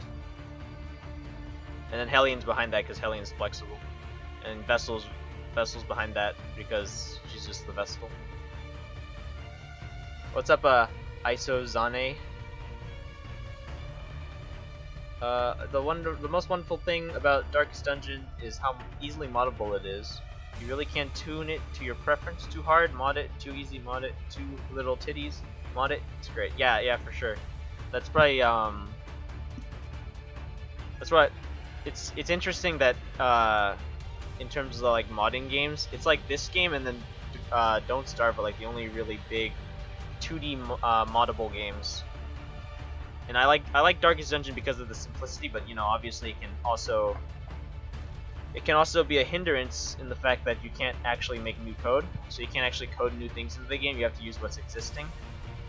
But it's still, you know, I think the fact that it's easy to learn is what's is the entire reason why I'm able to actually mod in the first place. Is that I don't have to understand coding to mod Darkest Dungeon. It's just you know, I can focus 100% on the art side, which is great. Perfect for me. Because originally I thought Darkest Dungeon had like actual like legit coding where you had to like make functions and you know, all that stuff. But lucky for me it doesn't. I can focus 100% on art.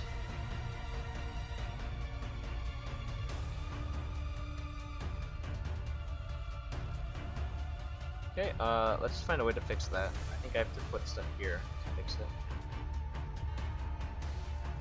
That's pretty decent, I like that.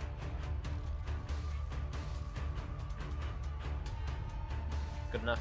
Okay, so the rope thingy's done. I gotta do this one right here.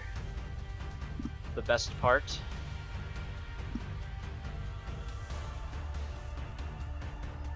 Nice and simple, but just gotta make sure I have motion everywhere.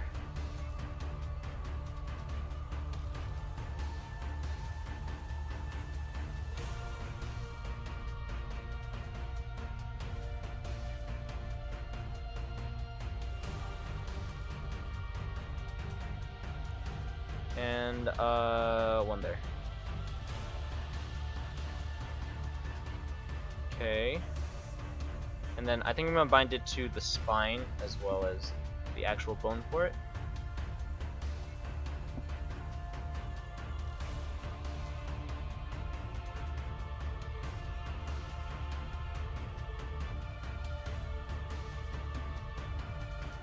Okay. Looks like let's see. I'll put control back there. Oh, I should probably connect it to the clavicle as well, actually.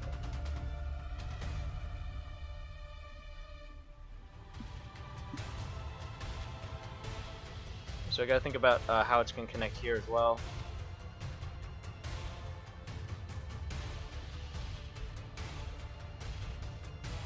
Okay, so this is very rough, but let's test it out. That's pretty good, generally. That's gonna need some work.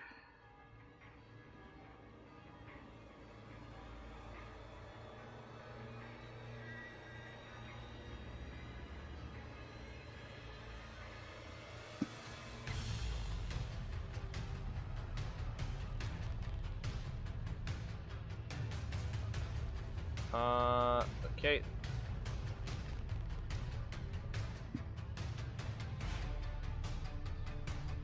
Okay, it's looking good. Doing everything I wanted to do. Okay, that should be good. Okay, let's do the legs, since those are vital and easy.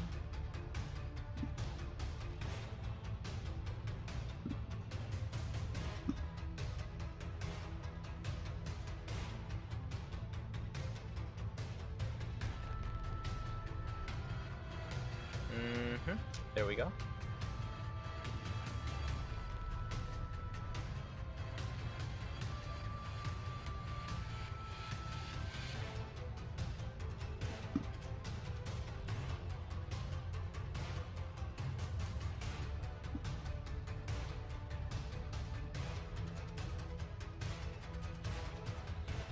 Okay, there we go.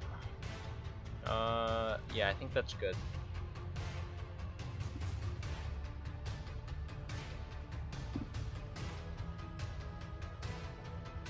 Okay, just gotta wait for that.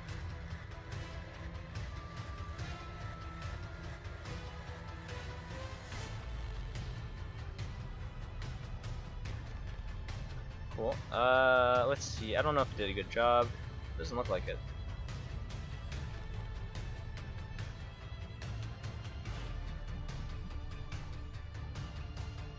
Yeah, that's not good. Okay, so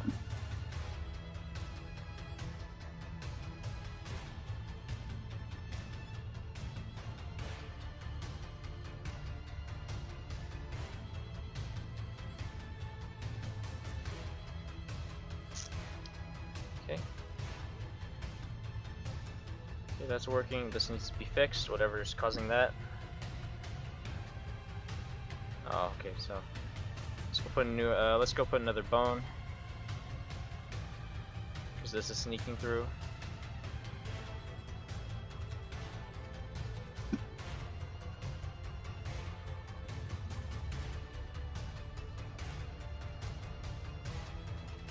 Okay, so yeah, that should be normal.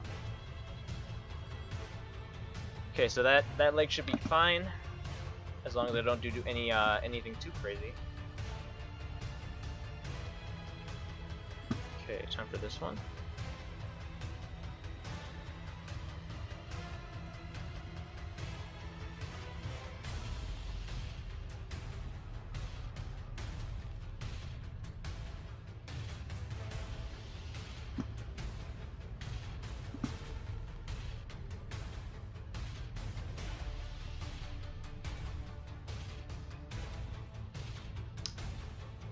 And then put this here.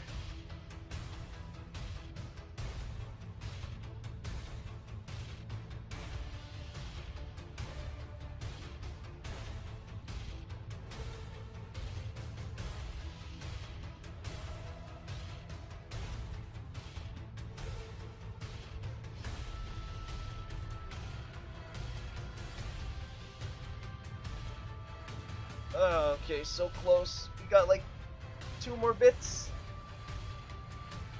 And then we're ready for animation. Okay. Looks like the usual.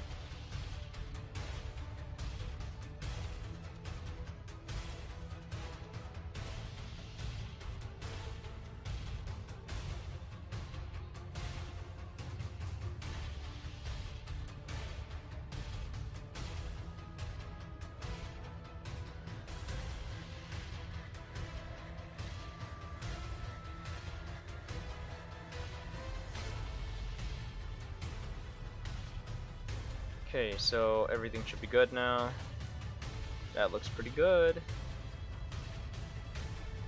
And this is the norm. Okay.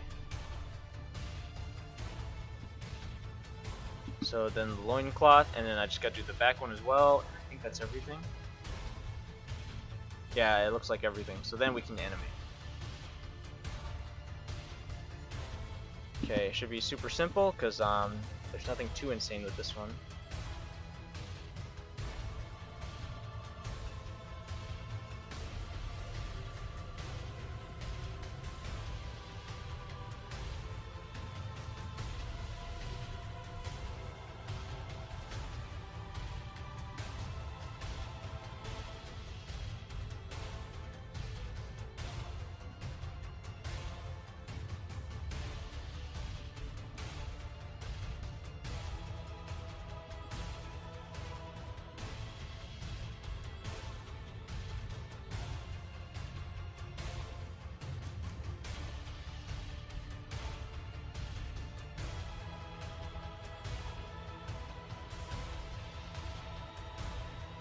Okay, I think that's good.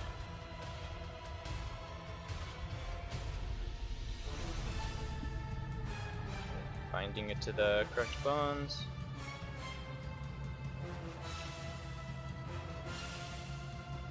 Cool.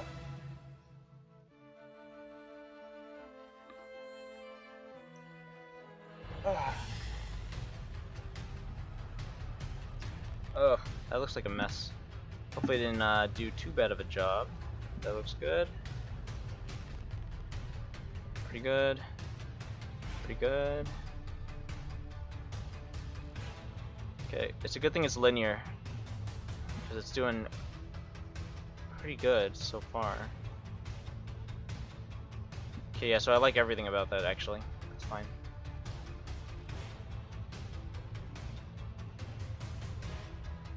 I'm even fine with that to an extent.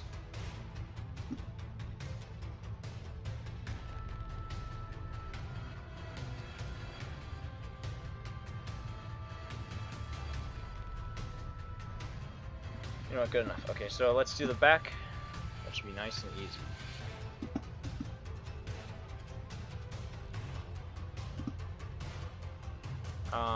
Relatively, none of this should actually move.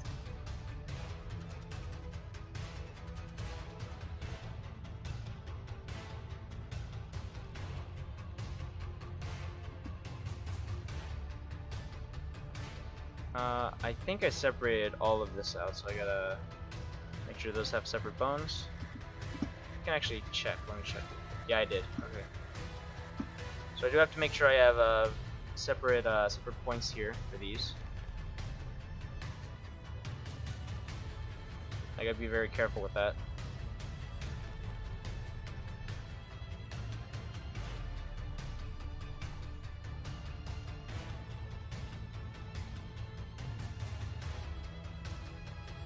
Okay. And then this is also separate.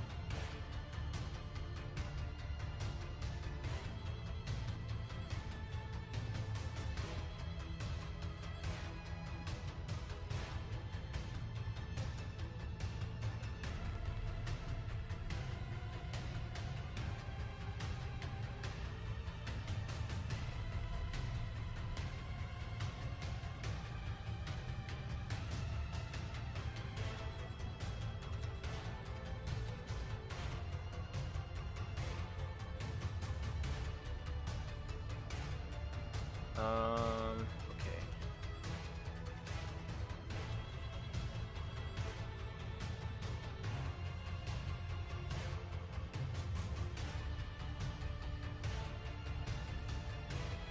And I don't have to worry about all of this because none of that actually does anything. I guess if it does, then I should add points.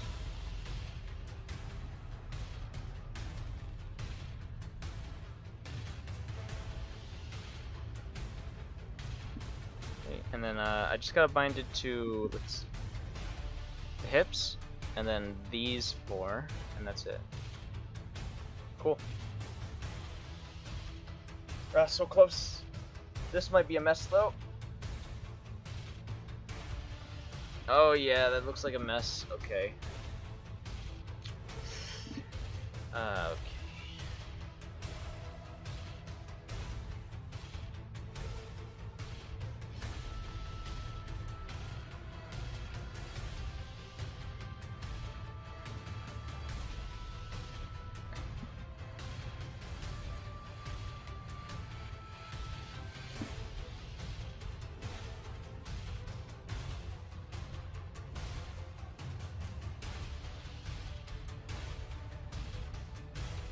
Oh, they even have control on each other. I gotta remove that.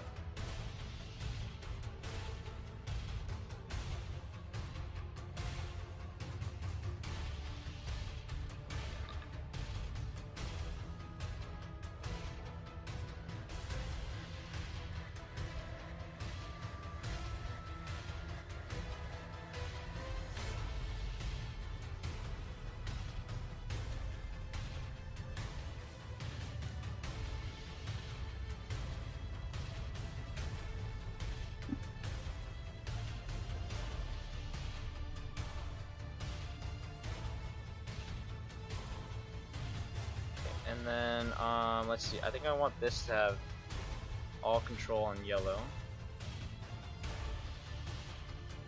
I'm just gonna mess around with these.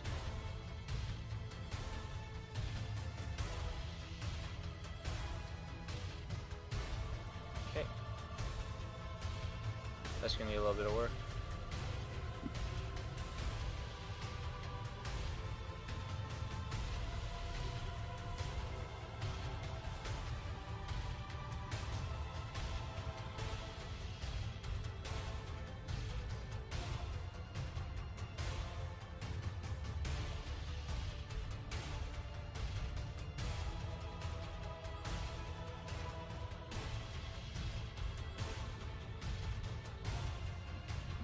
Okay, I think I'm happy with all of that. So I think that means it's time to move on to animation. Oops. Just checking one more time to make sure I got everything, because it looks like I did.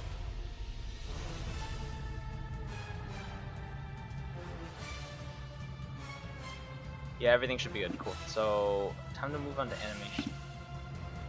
So I want this to be at 32 frames.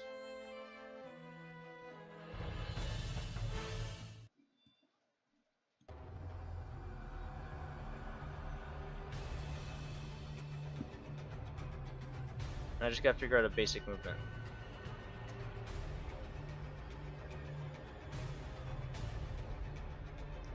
I think I'm just gonna like legit copy this guy in terms of his movement.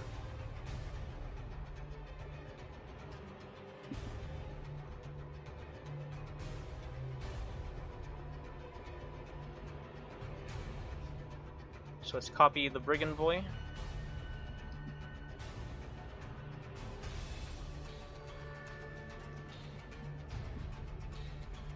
So I'm checking out the stream, but it's running quite late now. I'll watch the VODs later. Cool. See you, Dedexy.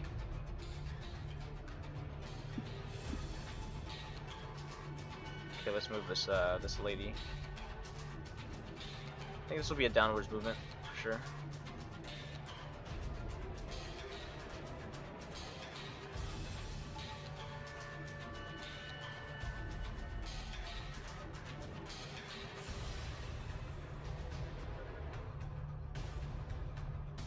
Just gotta set up a curve.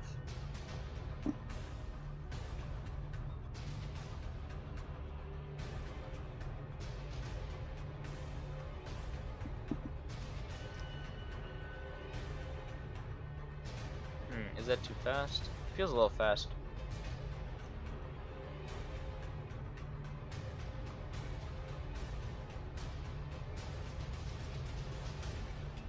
I would like it to move more like that.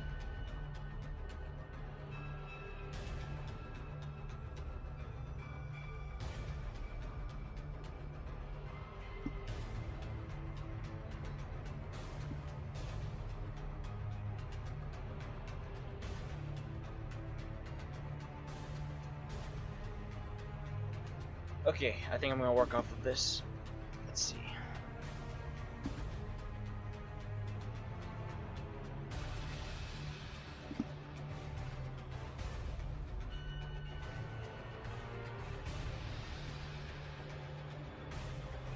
up and then down.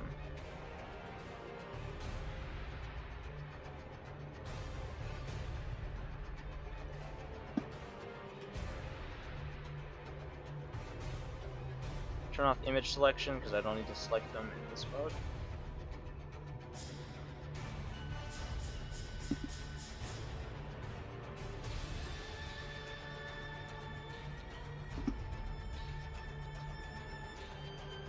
Yeah, that's looking pretty silly, but that's how it usually starts.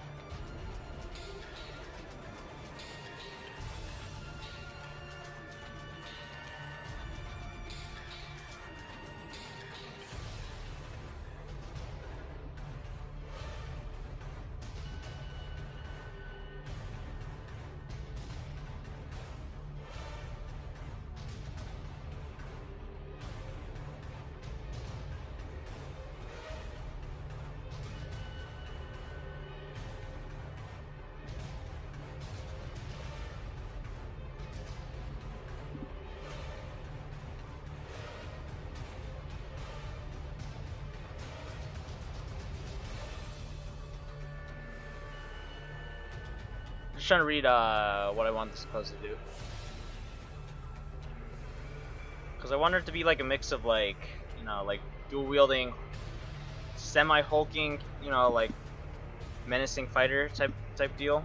I just gotta figure out how I want to do that. Because this guy's got his movement, and I want to have like, I want hers to like complement. I want them to like complement each other, since you're probably gonna see these two together a lot. So I just gotta figure that out.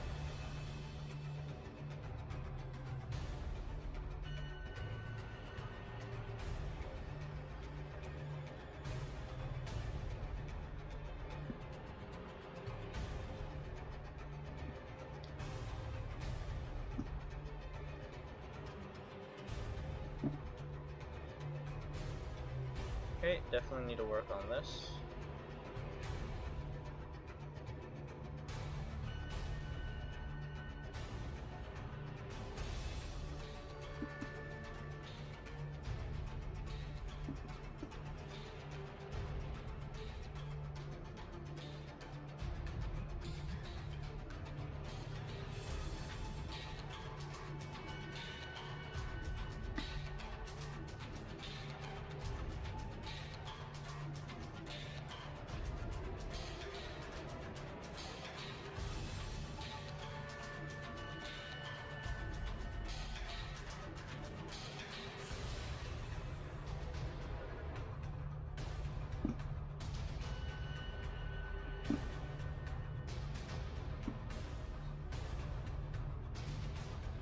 So in terms of like the roughness of the animation, I'm liking that the blades have like a very, I don't know how to explain it, aggressive look.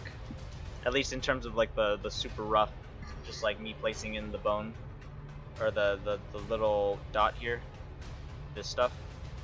So I like that it has an aggressive feel. Of course I have to, you know, add a little bit more non robotic looking movement to it, which I will work on after I figure this out.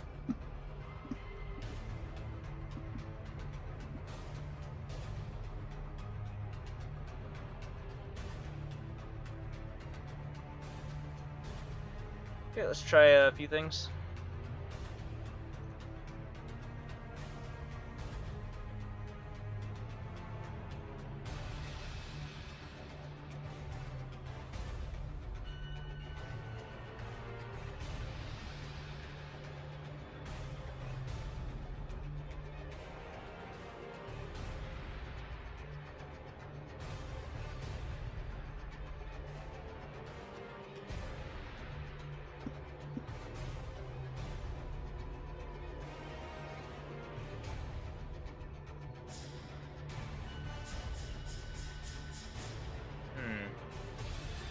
Let's do the legs while I think this over.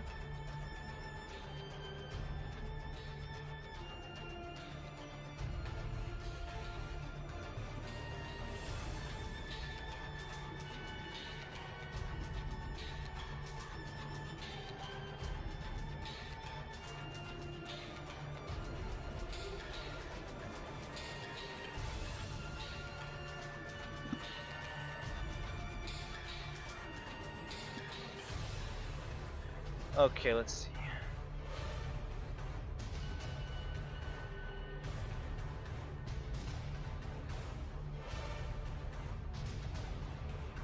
Maybe I want this arm to move less, actually.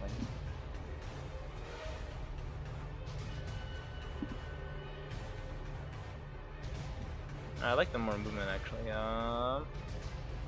Maybe it's the swords. Yeah, these need to move too, for sure.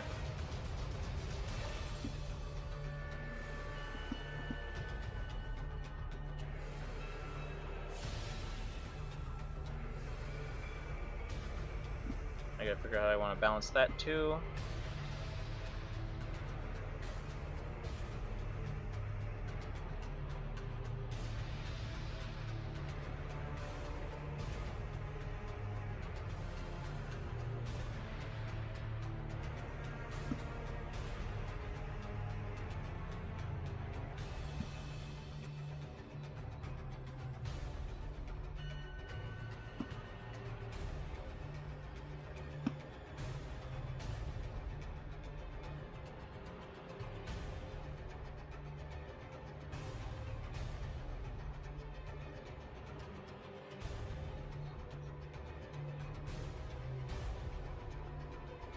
Okay.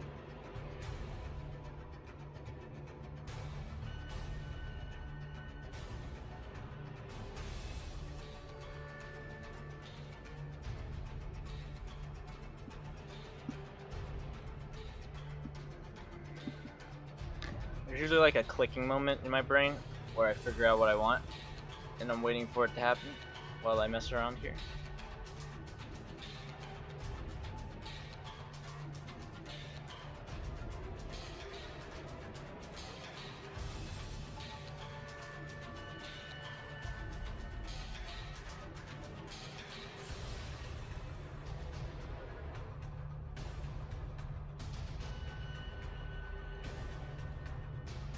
See, okay.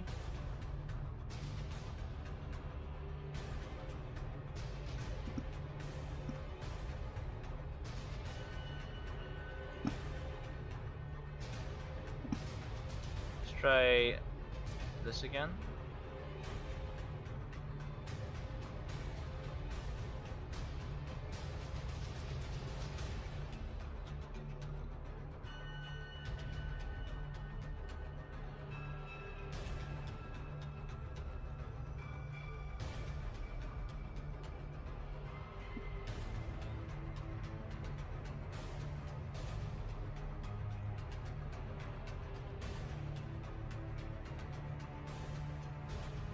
So I think this definitely needs to bend the other way. So something like that.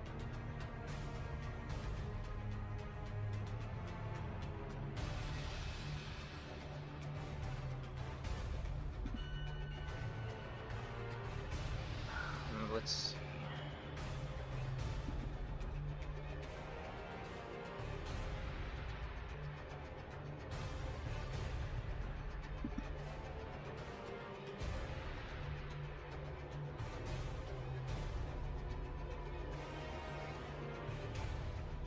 This one's a lot simpler to do. This one's a little weird because of the perspective on it.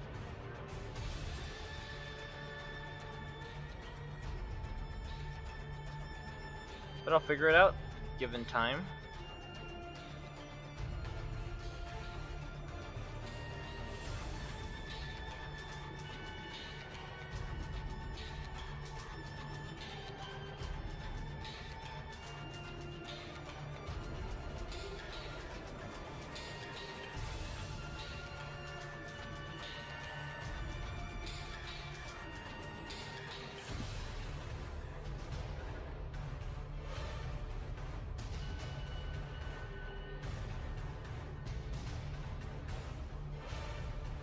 So it goes up.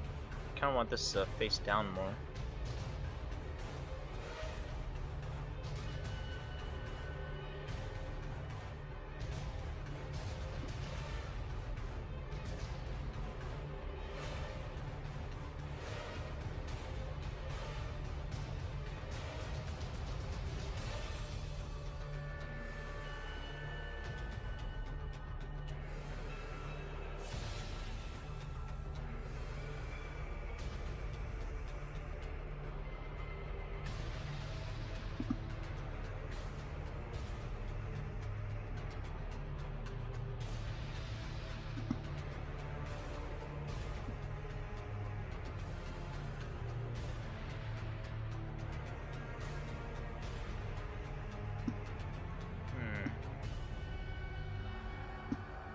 I feel like these don't move enough. Let's see. So he would go upwards, I think.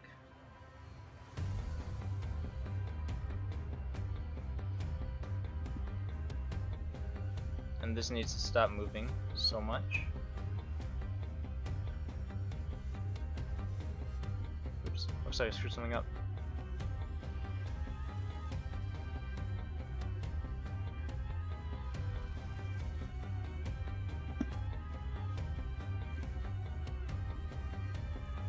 Okay, so I like the shoulder movement. I just have to reel it in more, so not as exaggerated.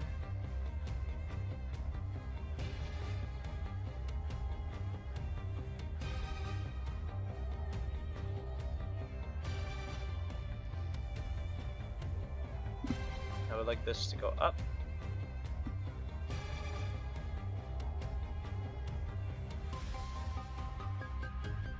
Okay, there's a bounce somewhere. It's coming from... oh yeah, it's the body, that's what's causing it. Okay, that's fine.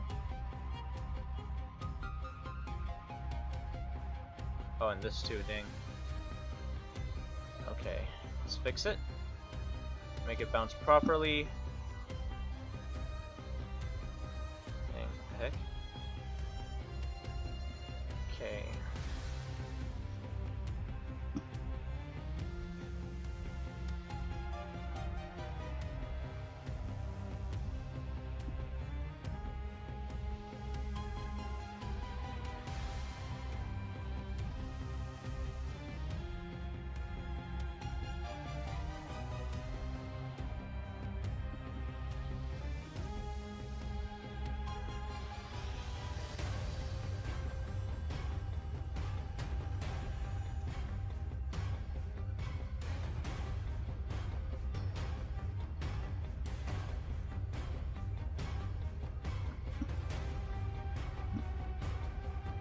I'm liking this so far.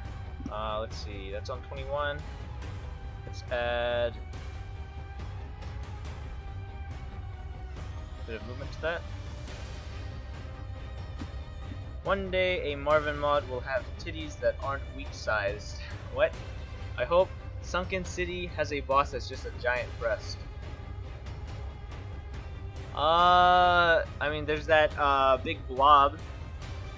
Does that count? I think that counts, right? Besides, you got one right here. There you go. See? Perfect, right? That's pretty good, right? Okay, let's see.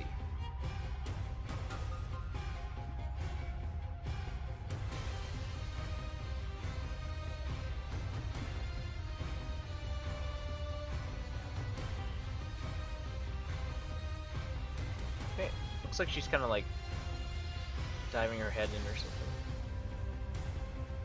which is cool, but I'd like it to not be so crazy.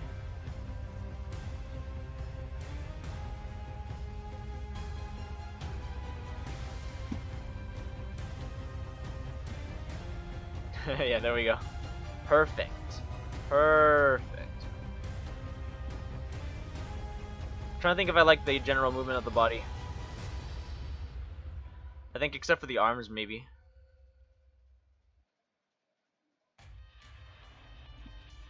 It's very basic, but let's roll with it.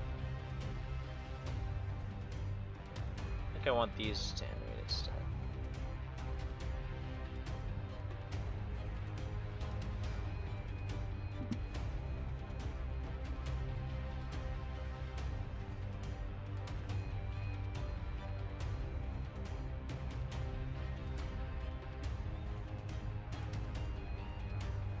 Oh, okay, so...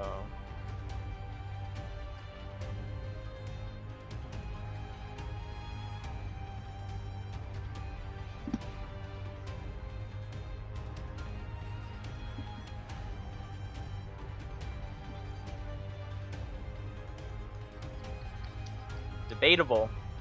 I think they're pretty perfect.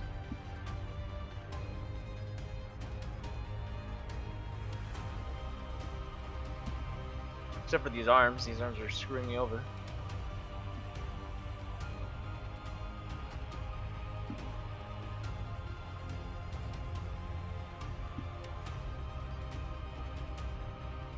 think I actually just want to reduce this one. Okay, I don't know what I'm doing that's causing these to revert to old curves, but it's screwing me over.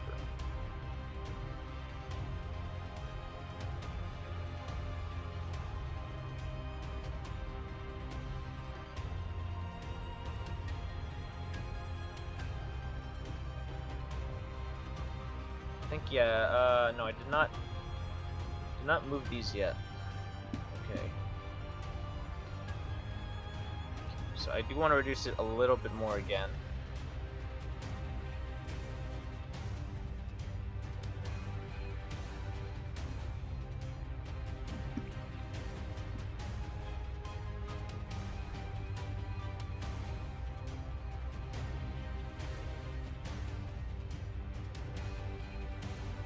Let me make sure the curves are all good again, just in case.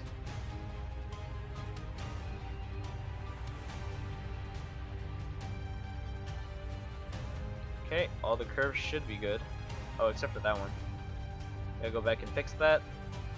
Whatever that was.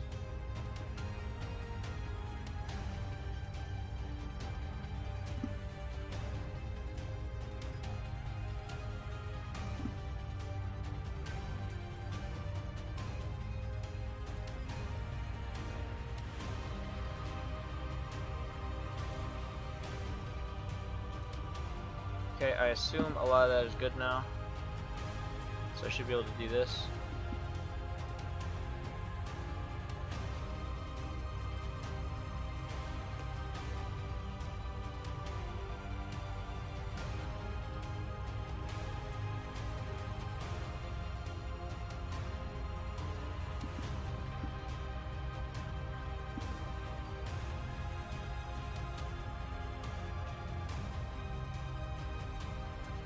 Okay, I like the motion, I just wish these moved more, so let's go back and fix that. How do they move more though?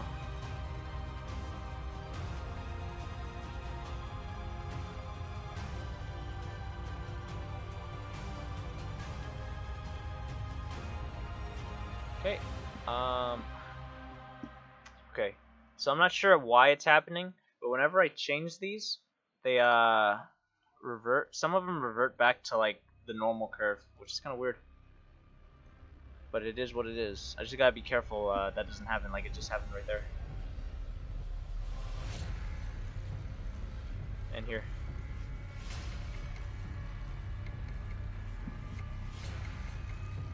So strange. I wonder if it's doing here too. No, that's fine, so it's only there.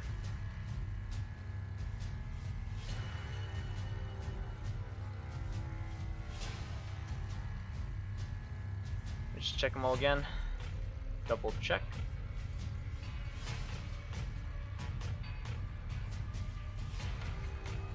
All should be good.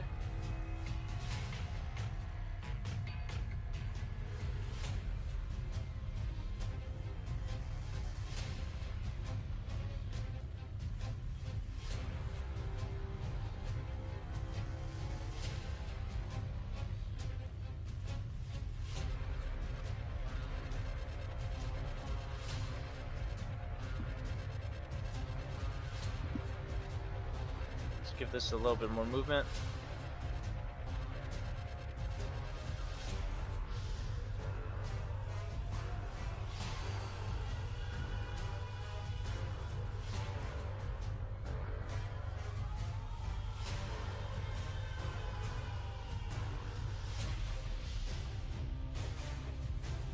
Let me just check real quick on something.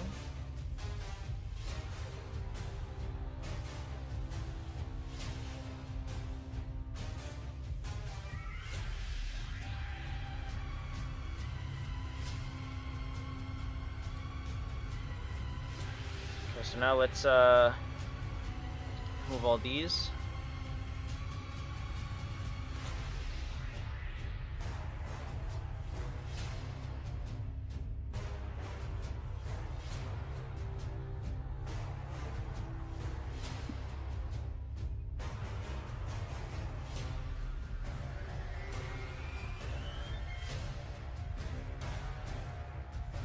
This little bounce that it's doing, I'm not really enjoying that. I need to figure out what's doing that.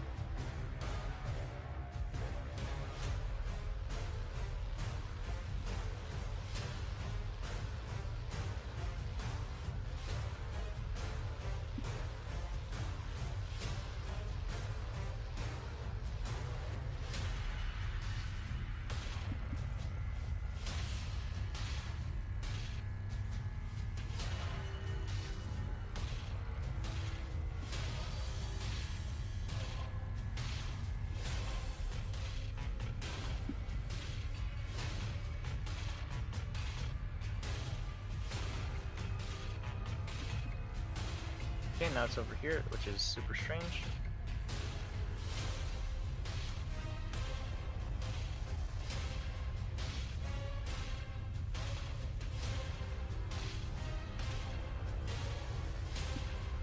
Oh, I'll figure this out. Okay, let's see. Kind of like they're slightly off set from each other. It's pretty cool.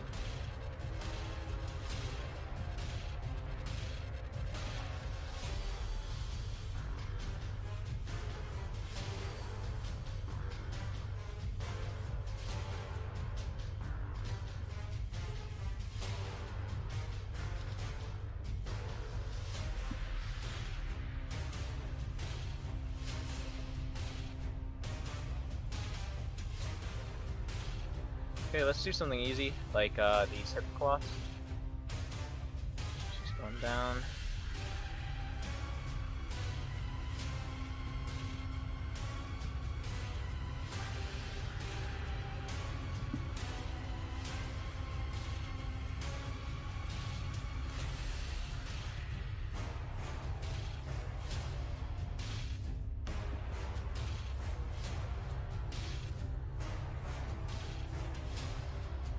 Cool. I just got to offset these.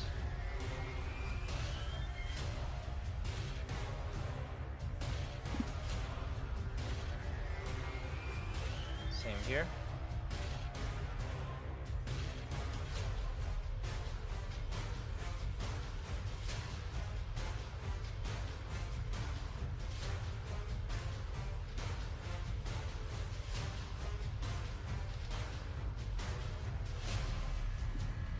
My mind's going semi-numb trying to figure this out. I don't know why. It should be a simple animation, but my mind's not really registering it. That's fine though, I like that.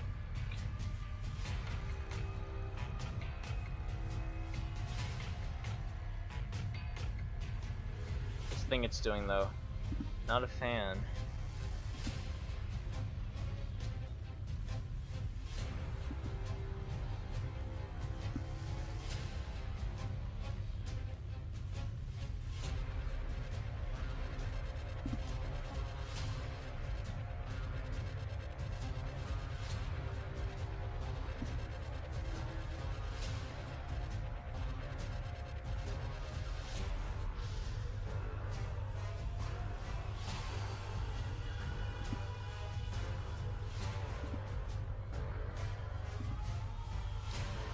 I don't want this to move more up and down.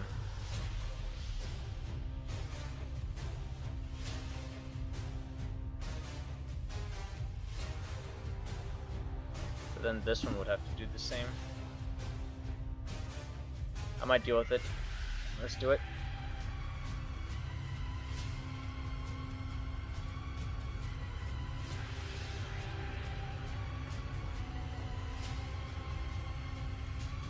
Oh, but then it's doing that weird little fidget thing.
I might just leave the arm like that. Okay, let's figure out all the secondary bits while I think about that. Like, this. Oh, she's breathing, so let's do that. That's easy. Wherever it is. Actually, I don't think I actually connected this. Yeah, I don't think I did, so let's go fix that.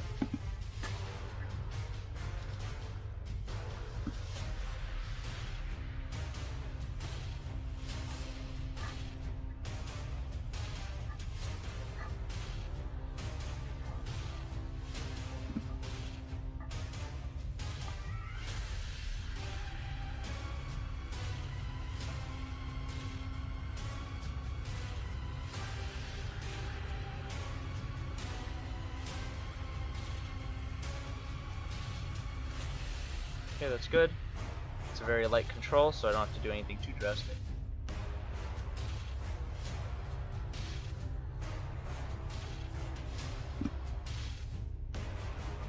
I'll just have to remember to offset a lot of this stuff to help the animation.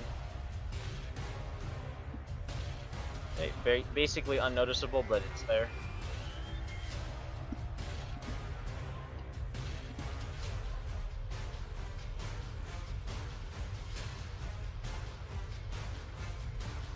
Okay, let's do this loincloth.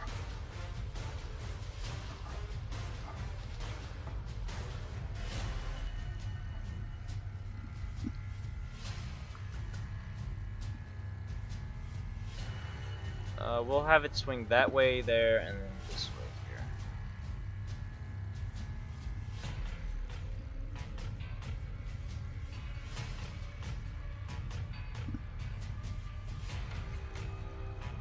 I think we'll just do a normal one, just a normal curve for this.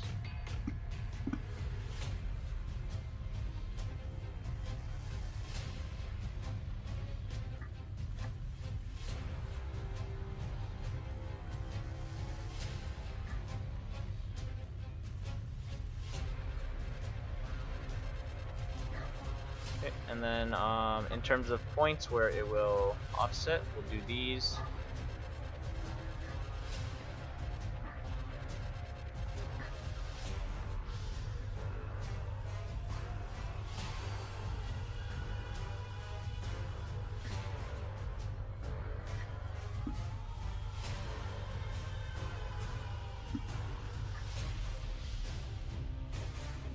Very simple, but it works, I think.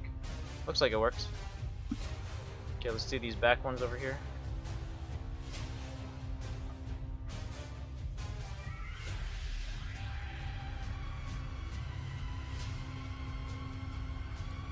Oops.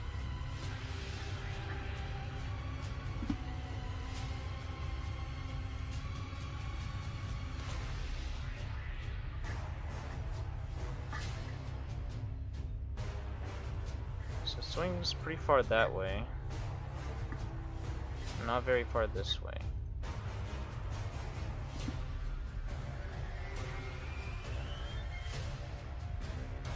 Okay, so offset them at various degrees.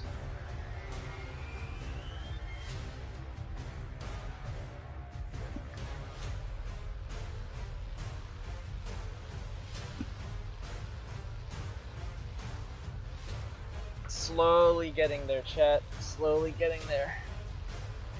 This will probably be one of the more mediocre animations, but that should be fine, seeing as it's a generic enemy.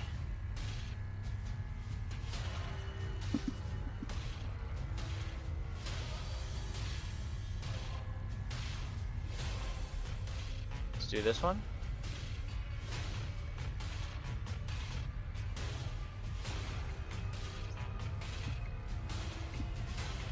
Oh, that's gonna be a problem. Okay, so let's where's it?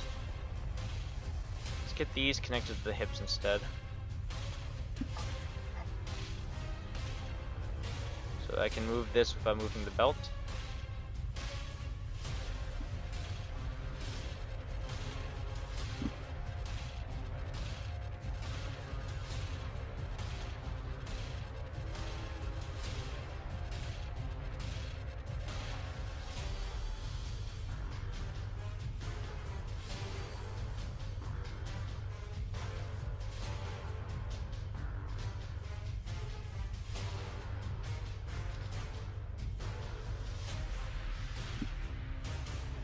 Okay, going down, so let's rotate these. Oh, so slightly.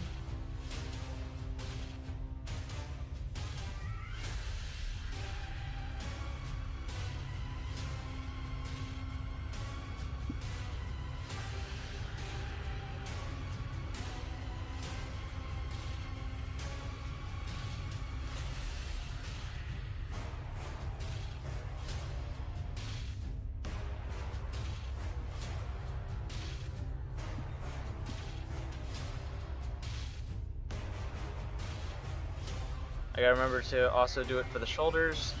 Some movement for those.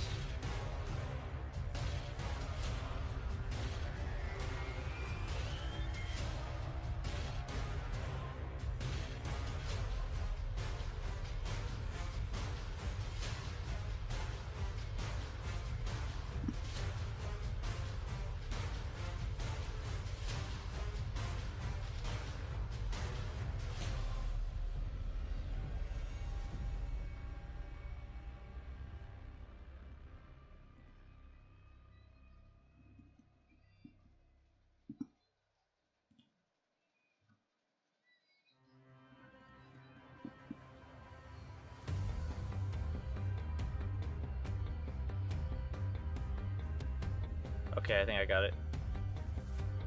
I think I got it.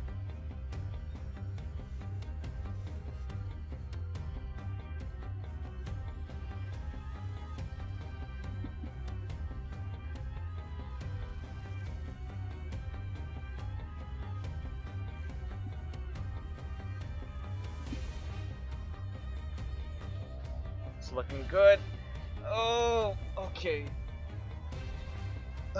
Okay, so I think I'm gonna do the shoulders now. So let's see, she's going down. So the shoulders are gonna do some type of rotation.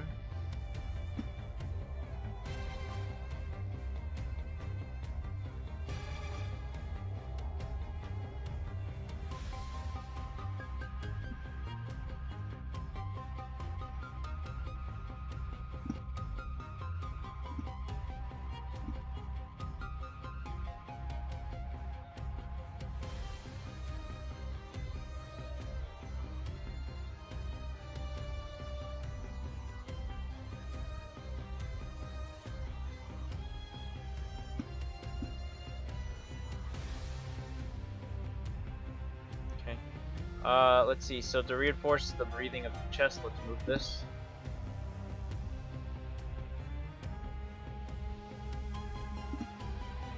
Just a tad bit. And when this moves, I also have to adjust the belts accordingly. So let's do that.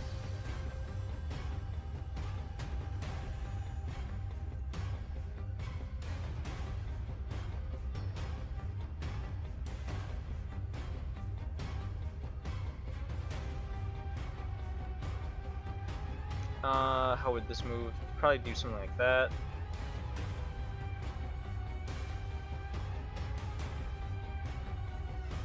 I'm assuming something along those lines would work.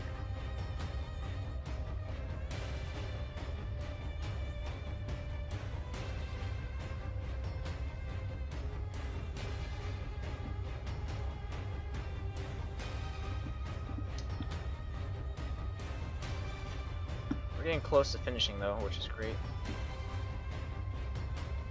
Okay, yeah, that's too much for sure. Time to reel it back in.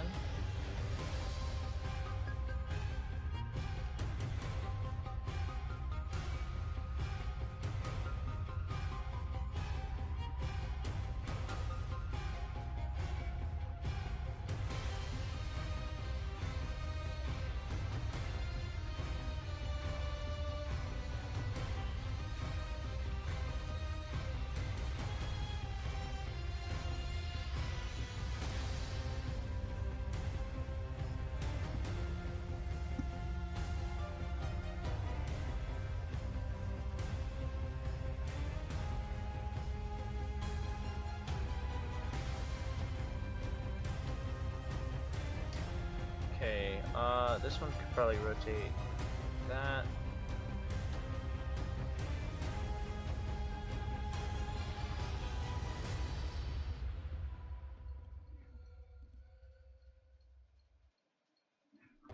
See how it looks. Hopefully it doesn't look too silly. It's moving a lot for sure. I don't want this to move more.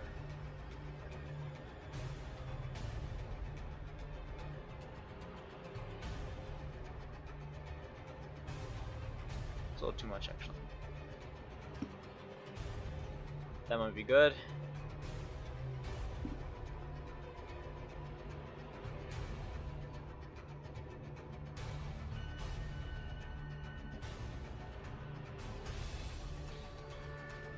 Classic. There we go.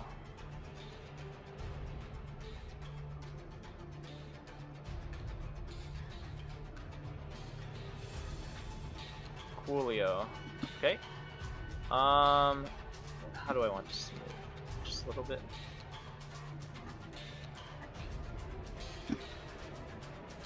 So far everything's going in interesting places. Those are moving, those are moving. The legs are moving for sure. Okay, so next is the tassel. Should be easy.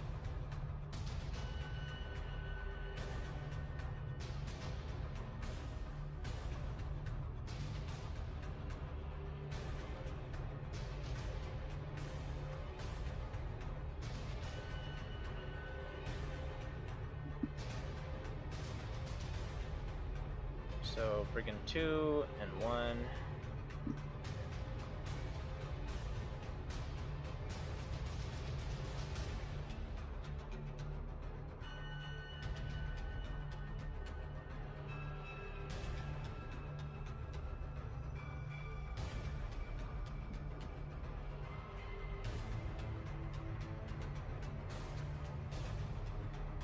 Let's actually just make a normal curve like the cloth under it.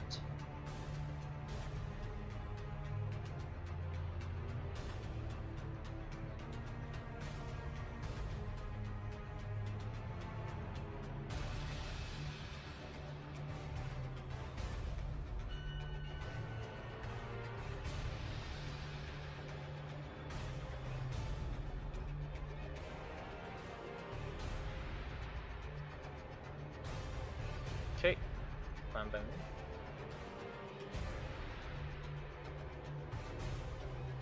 Okay, let's adjust this appropriately.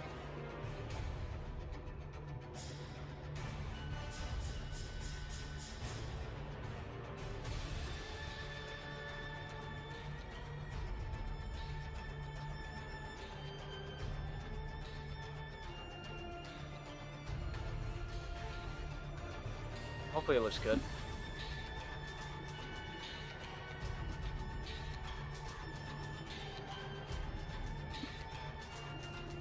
Nah, it's looking pretty silly actually.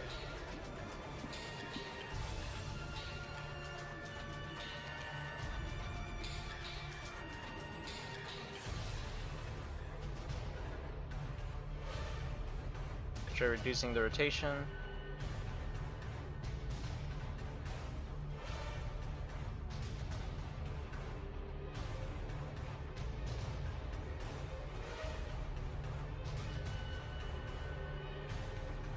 Oh, we're so close. It's like this, and then that's like it, and then we're done.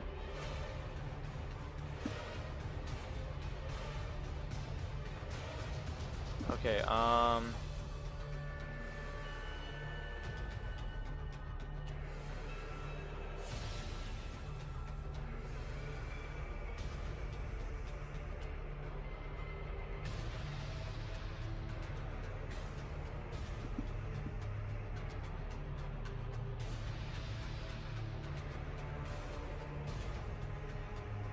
how could I redo the skeleton?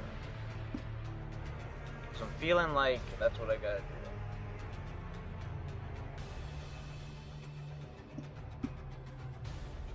Maybe I can just work with it. Let's see.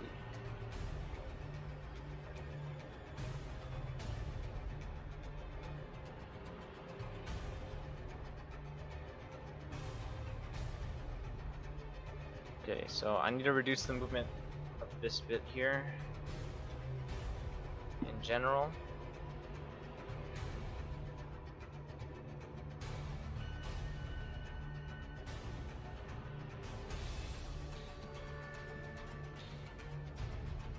What's up, Akale? You love it? Oh, I'm getting there. I'm struggling for some reason.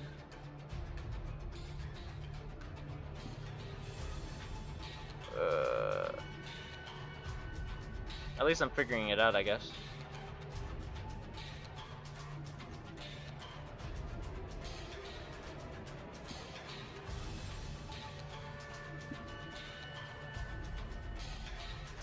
Oh snap, I'm kinda liking it. Okay.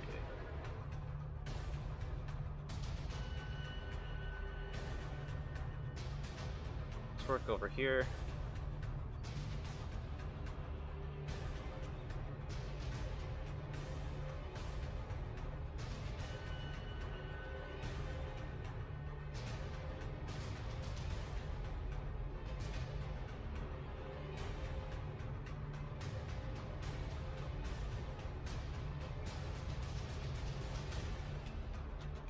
Okay, and then copy pasta to the other side. Give the appropriate curve.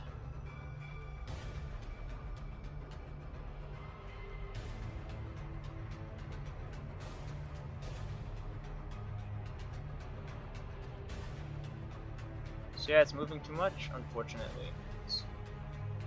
I think that's good. It's mostly this one right here that needs to change.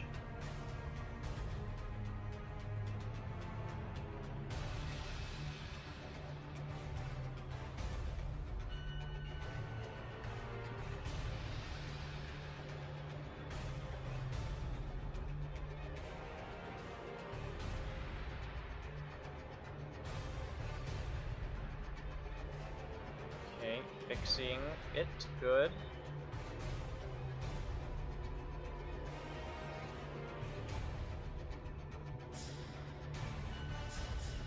Okay, I can work with that. Oh my god, so close.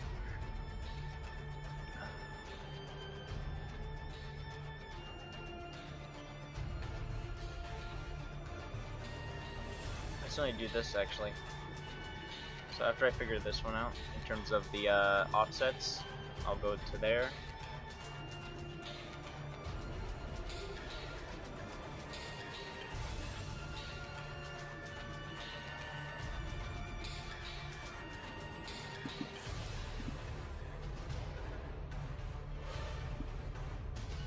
Very simple.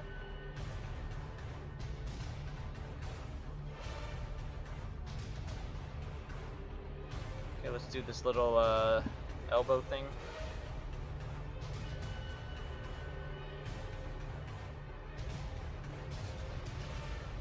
And I'll look it over and decide if I want to change anything by a bunch.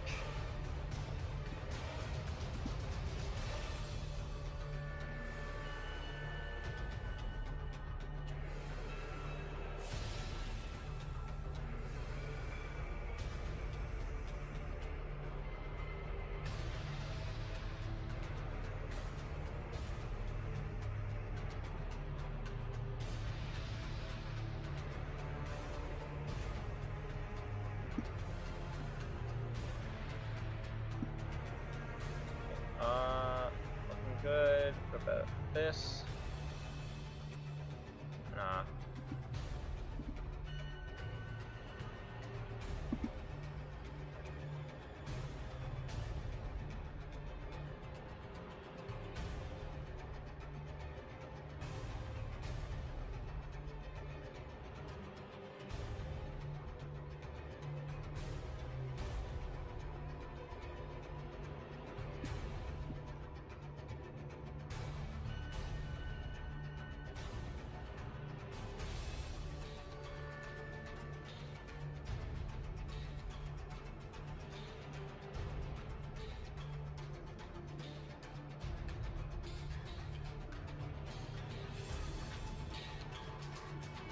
Oh man, okay, let's see. What skills does this cultist have? Okay, so she's got 2 moves. I can actually show you in game because I think I'm done. But she's got 2 moves that she alternates because she has 2 actions a turn. The first one's just like a bog standard attack that increases her crit. The second one's a bleed attack. So generally what happens is she, if she's alive too long, then her alternating attacks builds up enough crit that she can start doing crit bleed attacks, which are, you know, the bane of everyone's existence in Darkest Dungeon. So it's priority. It's definitely priority to kill this person, or at least find a way to disrupt the crit increases, because the crit increases are what makes that skill insane.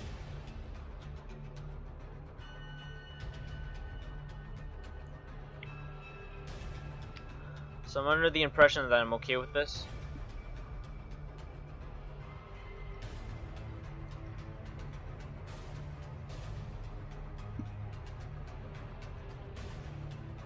I'm just gonna look at it for a little bit. Really take it in for what it is.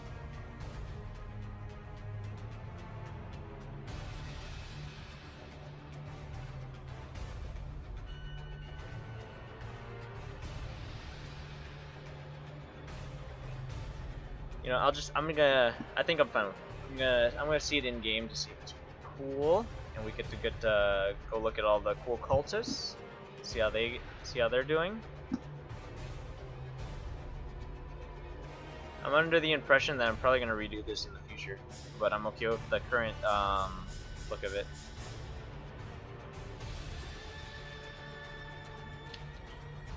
Okay. Oh yeah, it's a she. Gladiatrix. Export. Rather difficult to discern that she's a she, but I don't judge. Yeah, I mean that's kind of the point. It's the name itself should give it away, but it's obvious that this is not a very female. Okay, give me a sec. I'm hooking it up. And then I'm gonna download it and we can check it out.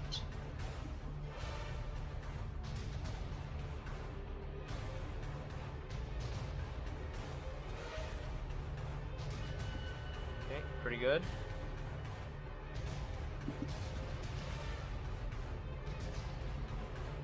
She's a mean lady. Okay, so everything should be good. I just gotta upload it. It's gonna take a while to download since the file is so big. Okay, so it should be uploading now.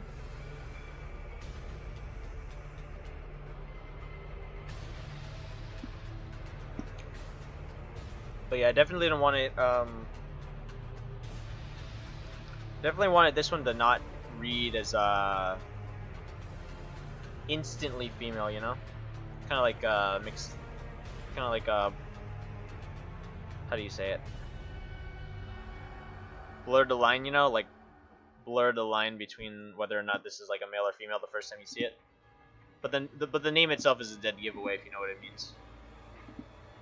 Okay, so all should be good. I just gotta download it and we can go check it out in game and get wrecked by cultists.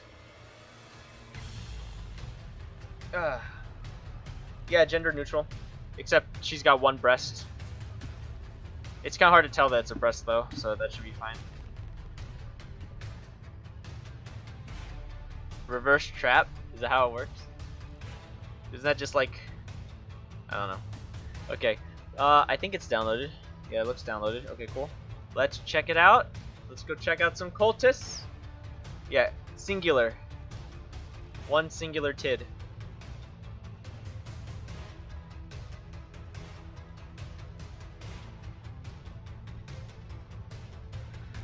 Okay, well, thanks for sticking around, guys. I know that the animation process was probably pretty grueling because I was having a lot of troubles. And right now I'm a little sleepy. I don't know why I'm sleepy, but I am. Okay, let's delete this. Okay, let's go have an adventure in the dark dungeons.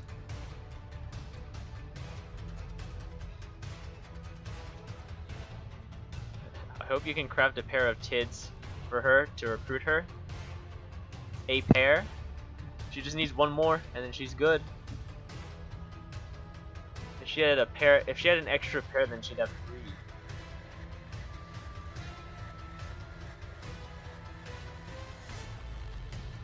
Okay, let's check it out. I'm assuming the animation is gonna be pretty eh, but we'll see. Maybe it's like average enough that I can pass it on, like just like be okay with it. Oh, here we go. Time for an adventure. Adventure. Here we go. Nah, that's actually pretty bad. Oh no.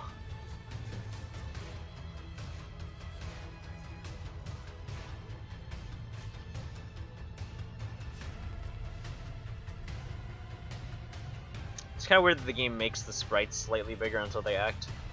Makes it hard to actually like look at them for the first time. Bye bye Dismas. Dismas is always the first to die. Mostly because I haven't buffed him like super hard like I did Reynold. Ah, god. Fun killing a Gladiatrix, you get a boob item, and put it on another one, and bam, you got a new hero. Yeah, there you go. Easy. Convert the Gladiatrix to your side.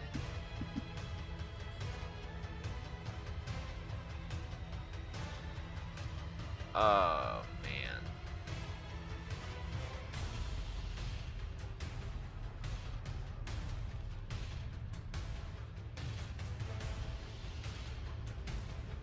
Okay, so let's see. I definitely want to change it.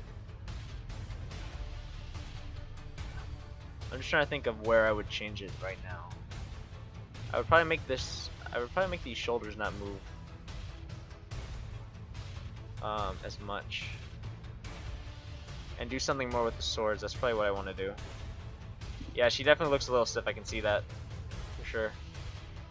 I'm trying to think of where I would. I'm trying to think exactly like the areas where I want to change to make her less stiff.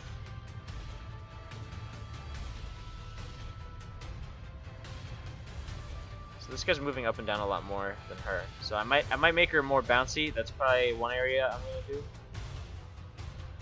And I gotta do something about these arms too. Okay, so I'm assuming that's all I gotta do. So let's go do that. So close. So make her more bouncy and fix the arms. That's what I'm gonna do. Okay. Here we go.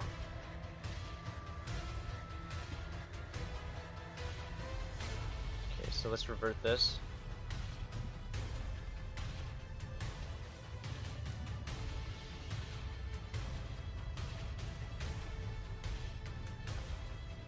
Bear with me, guys. It's gonna go a little longer. Which way is it? It's going up and down. Okay, so I think I want to go up here.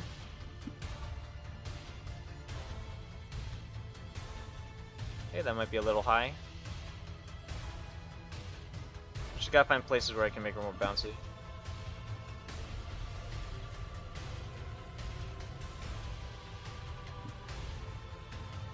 This is definitely a place I can make her more bouncy. I don't want her torso to just like elongate randomly.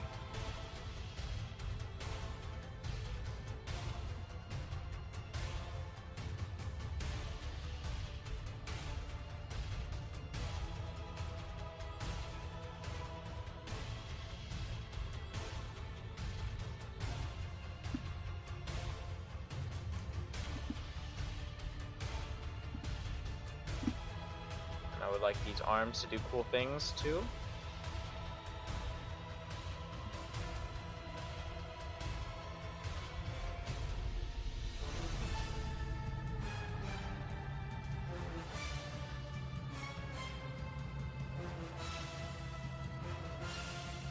I gotta figure out what I want to do with this arm specifically. This arm specifically is what I want to figure out.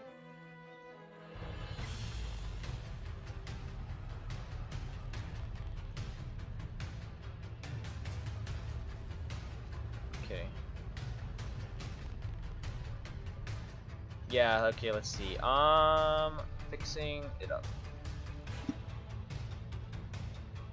Arms need fixing. I don't know if that's gonna be enough bounce, but I'm gonna go with it for now.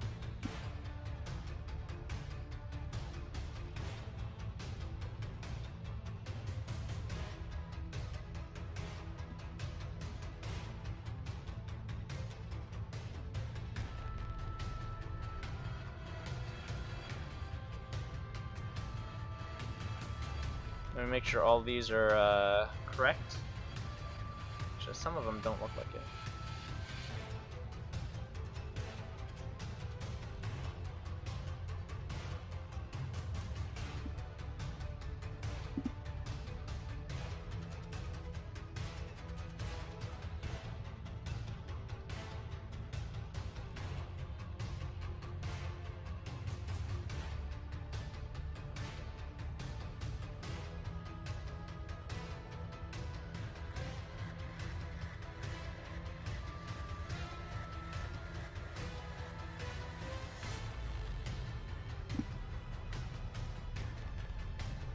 Nah, I'm not liking that.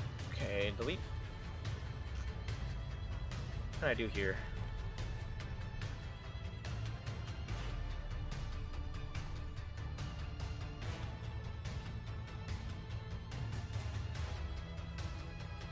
Okay, so arms gotta be ugly for a bit before I make them pretty. Let's figure this out.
Okay.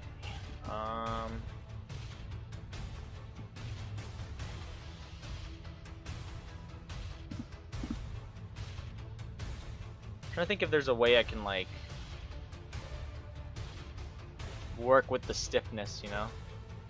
Make it like part of the animation and make it still look good.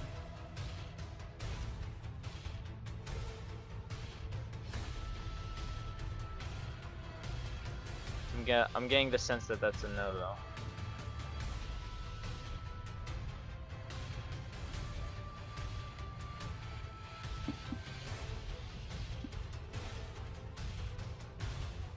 Actually, you know what I could do? I could do this clavicle stuff here. Just going down, so upwards this goes.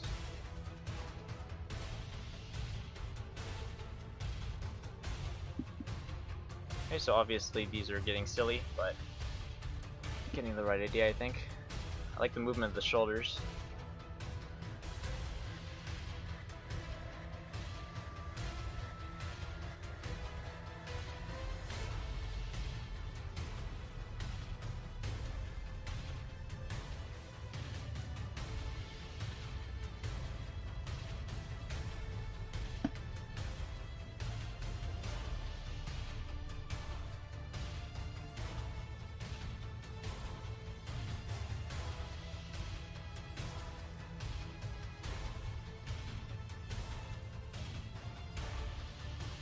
Okay, so let me think here.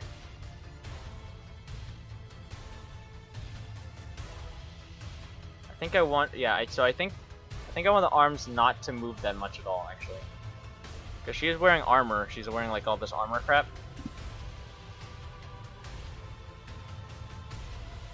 So I gotta think of how I'm gonna make that cool.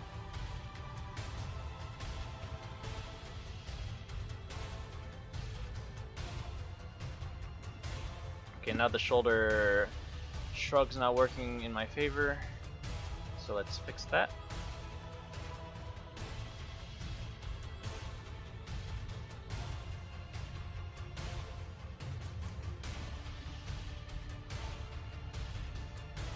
So I'll probably have it be a relatively simple thing. Just gotta think about that stiffness thing too.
This is moving too much now, so let's turn that back.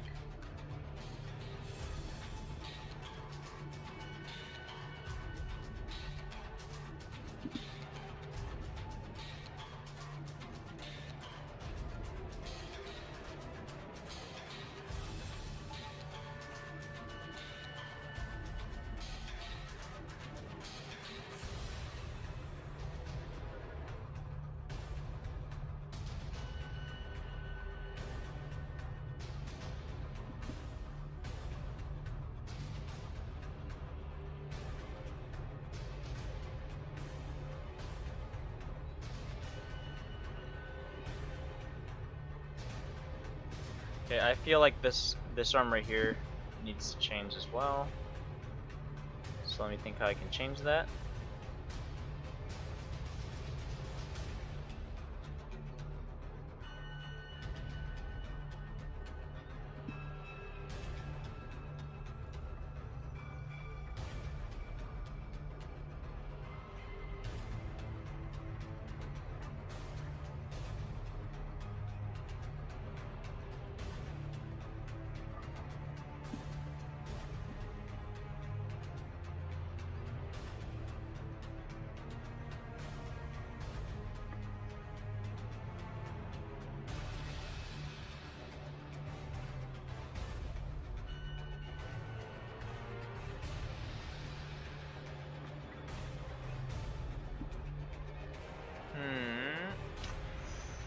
Oh man, okay.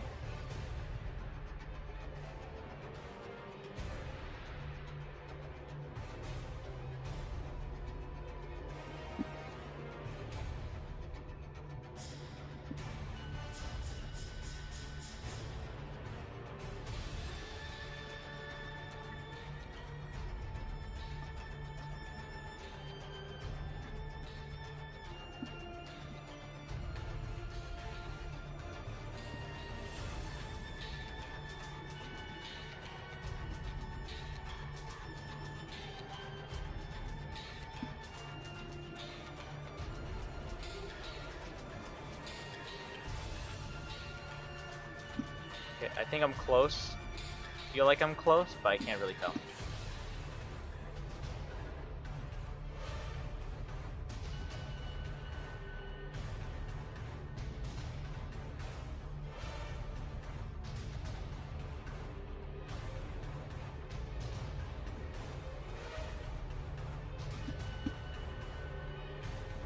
So let's see, how can I reduce the movement on this?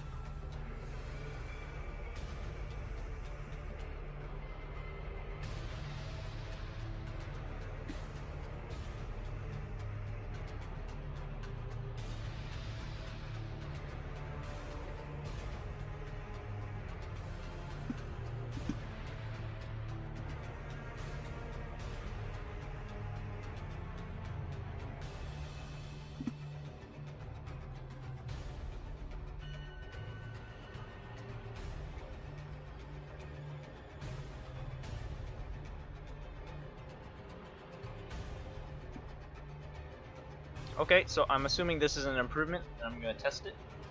Let's hope.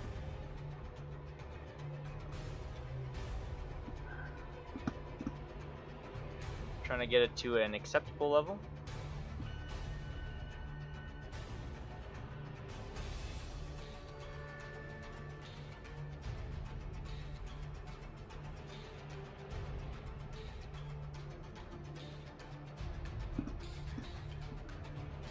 How many parts did you need to make?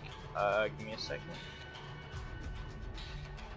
If you're talking about the parts as in the individual parts, like the pieces for the animation, this one actually isn't really that high. We can actually go look at the list. Yeah, so this is like a, I mean, it looks like a lot, but it's actually, this is like pretty simple in terms of like the number of parts needed for this character. For a character at least. Yeah, so it's not that much actually. Given that it's mostly because this character has so many like metal parts.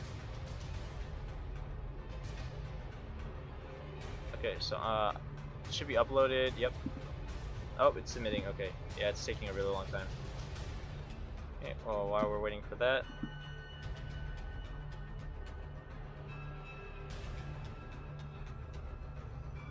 Okay, cool. Okay, hopefully it's better. Crossing my fingers. But yeah, this type of character, the number of parts needed for it's relatively low, since a lot of it's kind of like put together. So like these straps, these chest straps right here are one piece. Since these are like one piece of metal, they're one piece, you know. So relatively simple. Okay. Yep, it's downloaded. Okay, let's go test it. And let's hope it's good. Oh man. Okay.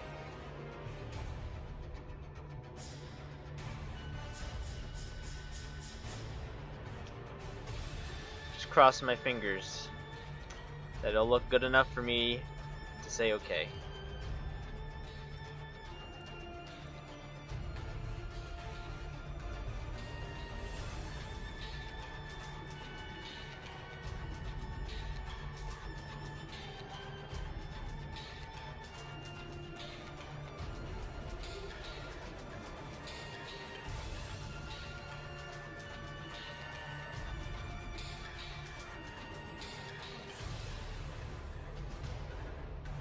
It's about 5 o'clock, so I've been streaming for 3 hours. I guess that's a pretty decent time given how much trouble I had with the animation. I might still have trouble with the animation, we'll see. Oh, please look good, please look good. Okay, you know what, it's pretty mediocre, but I think it's a lot more. I think it's definitely an improvement from whatever the last one was. Okay, so she opened up with the bleed and crit. So Reynold took a very big damage. Yeah, he's taking a lot of damage right now.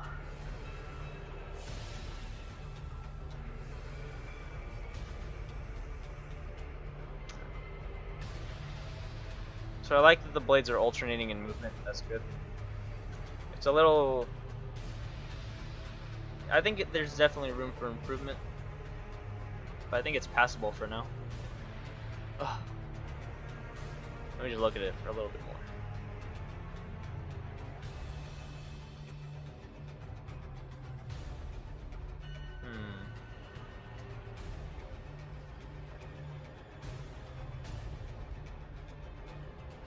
Okay, I think it's good. Okay guys, so that's gonna be the end of the stream. If you enjoyed any part of that slog that was animating this character, please consider supporting me on Patreon. I'll be back next week. I'm thinking for next week I'm gonna do a curio, so like similar to how like the Crimson Court has like those shrews that are like just sitting around, you know, just like waiting for you to touch them, and then when you touch them they disappear. I think I'm gonna do one of those, except instead of a shrew it's gonna be like some octopus monster or something as a curio interaction. Good stream. Okay, thanks Essence. So if you, that's definitely gonna be new for a lot of people because curios aren't really something people do. So I think it'll be good for people to learn how to do that. So yeah. Um, until then, I'll see you guys next week. Thanks for tuning in. Okay, bye.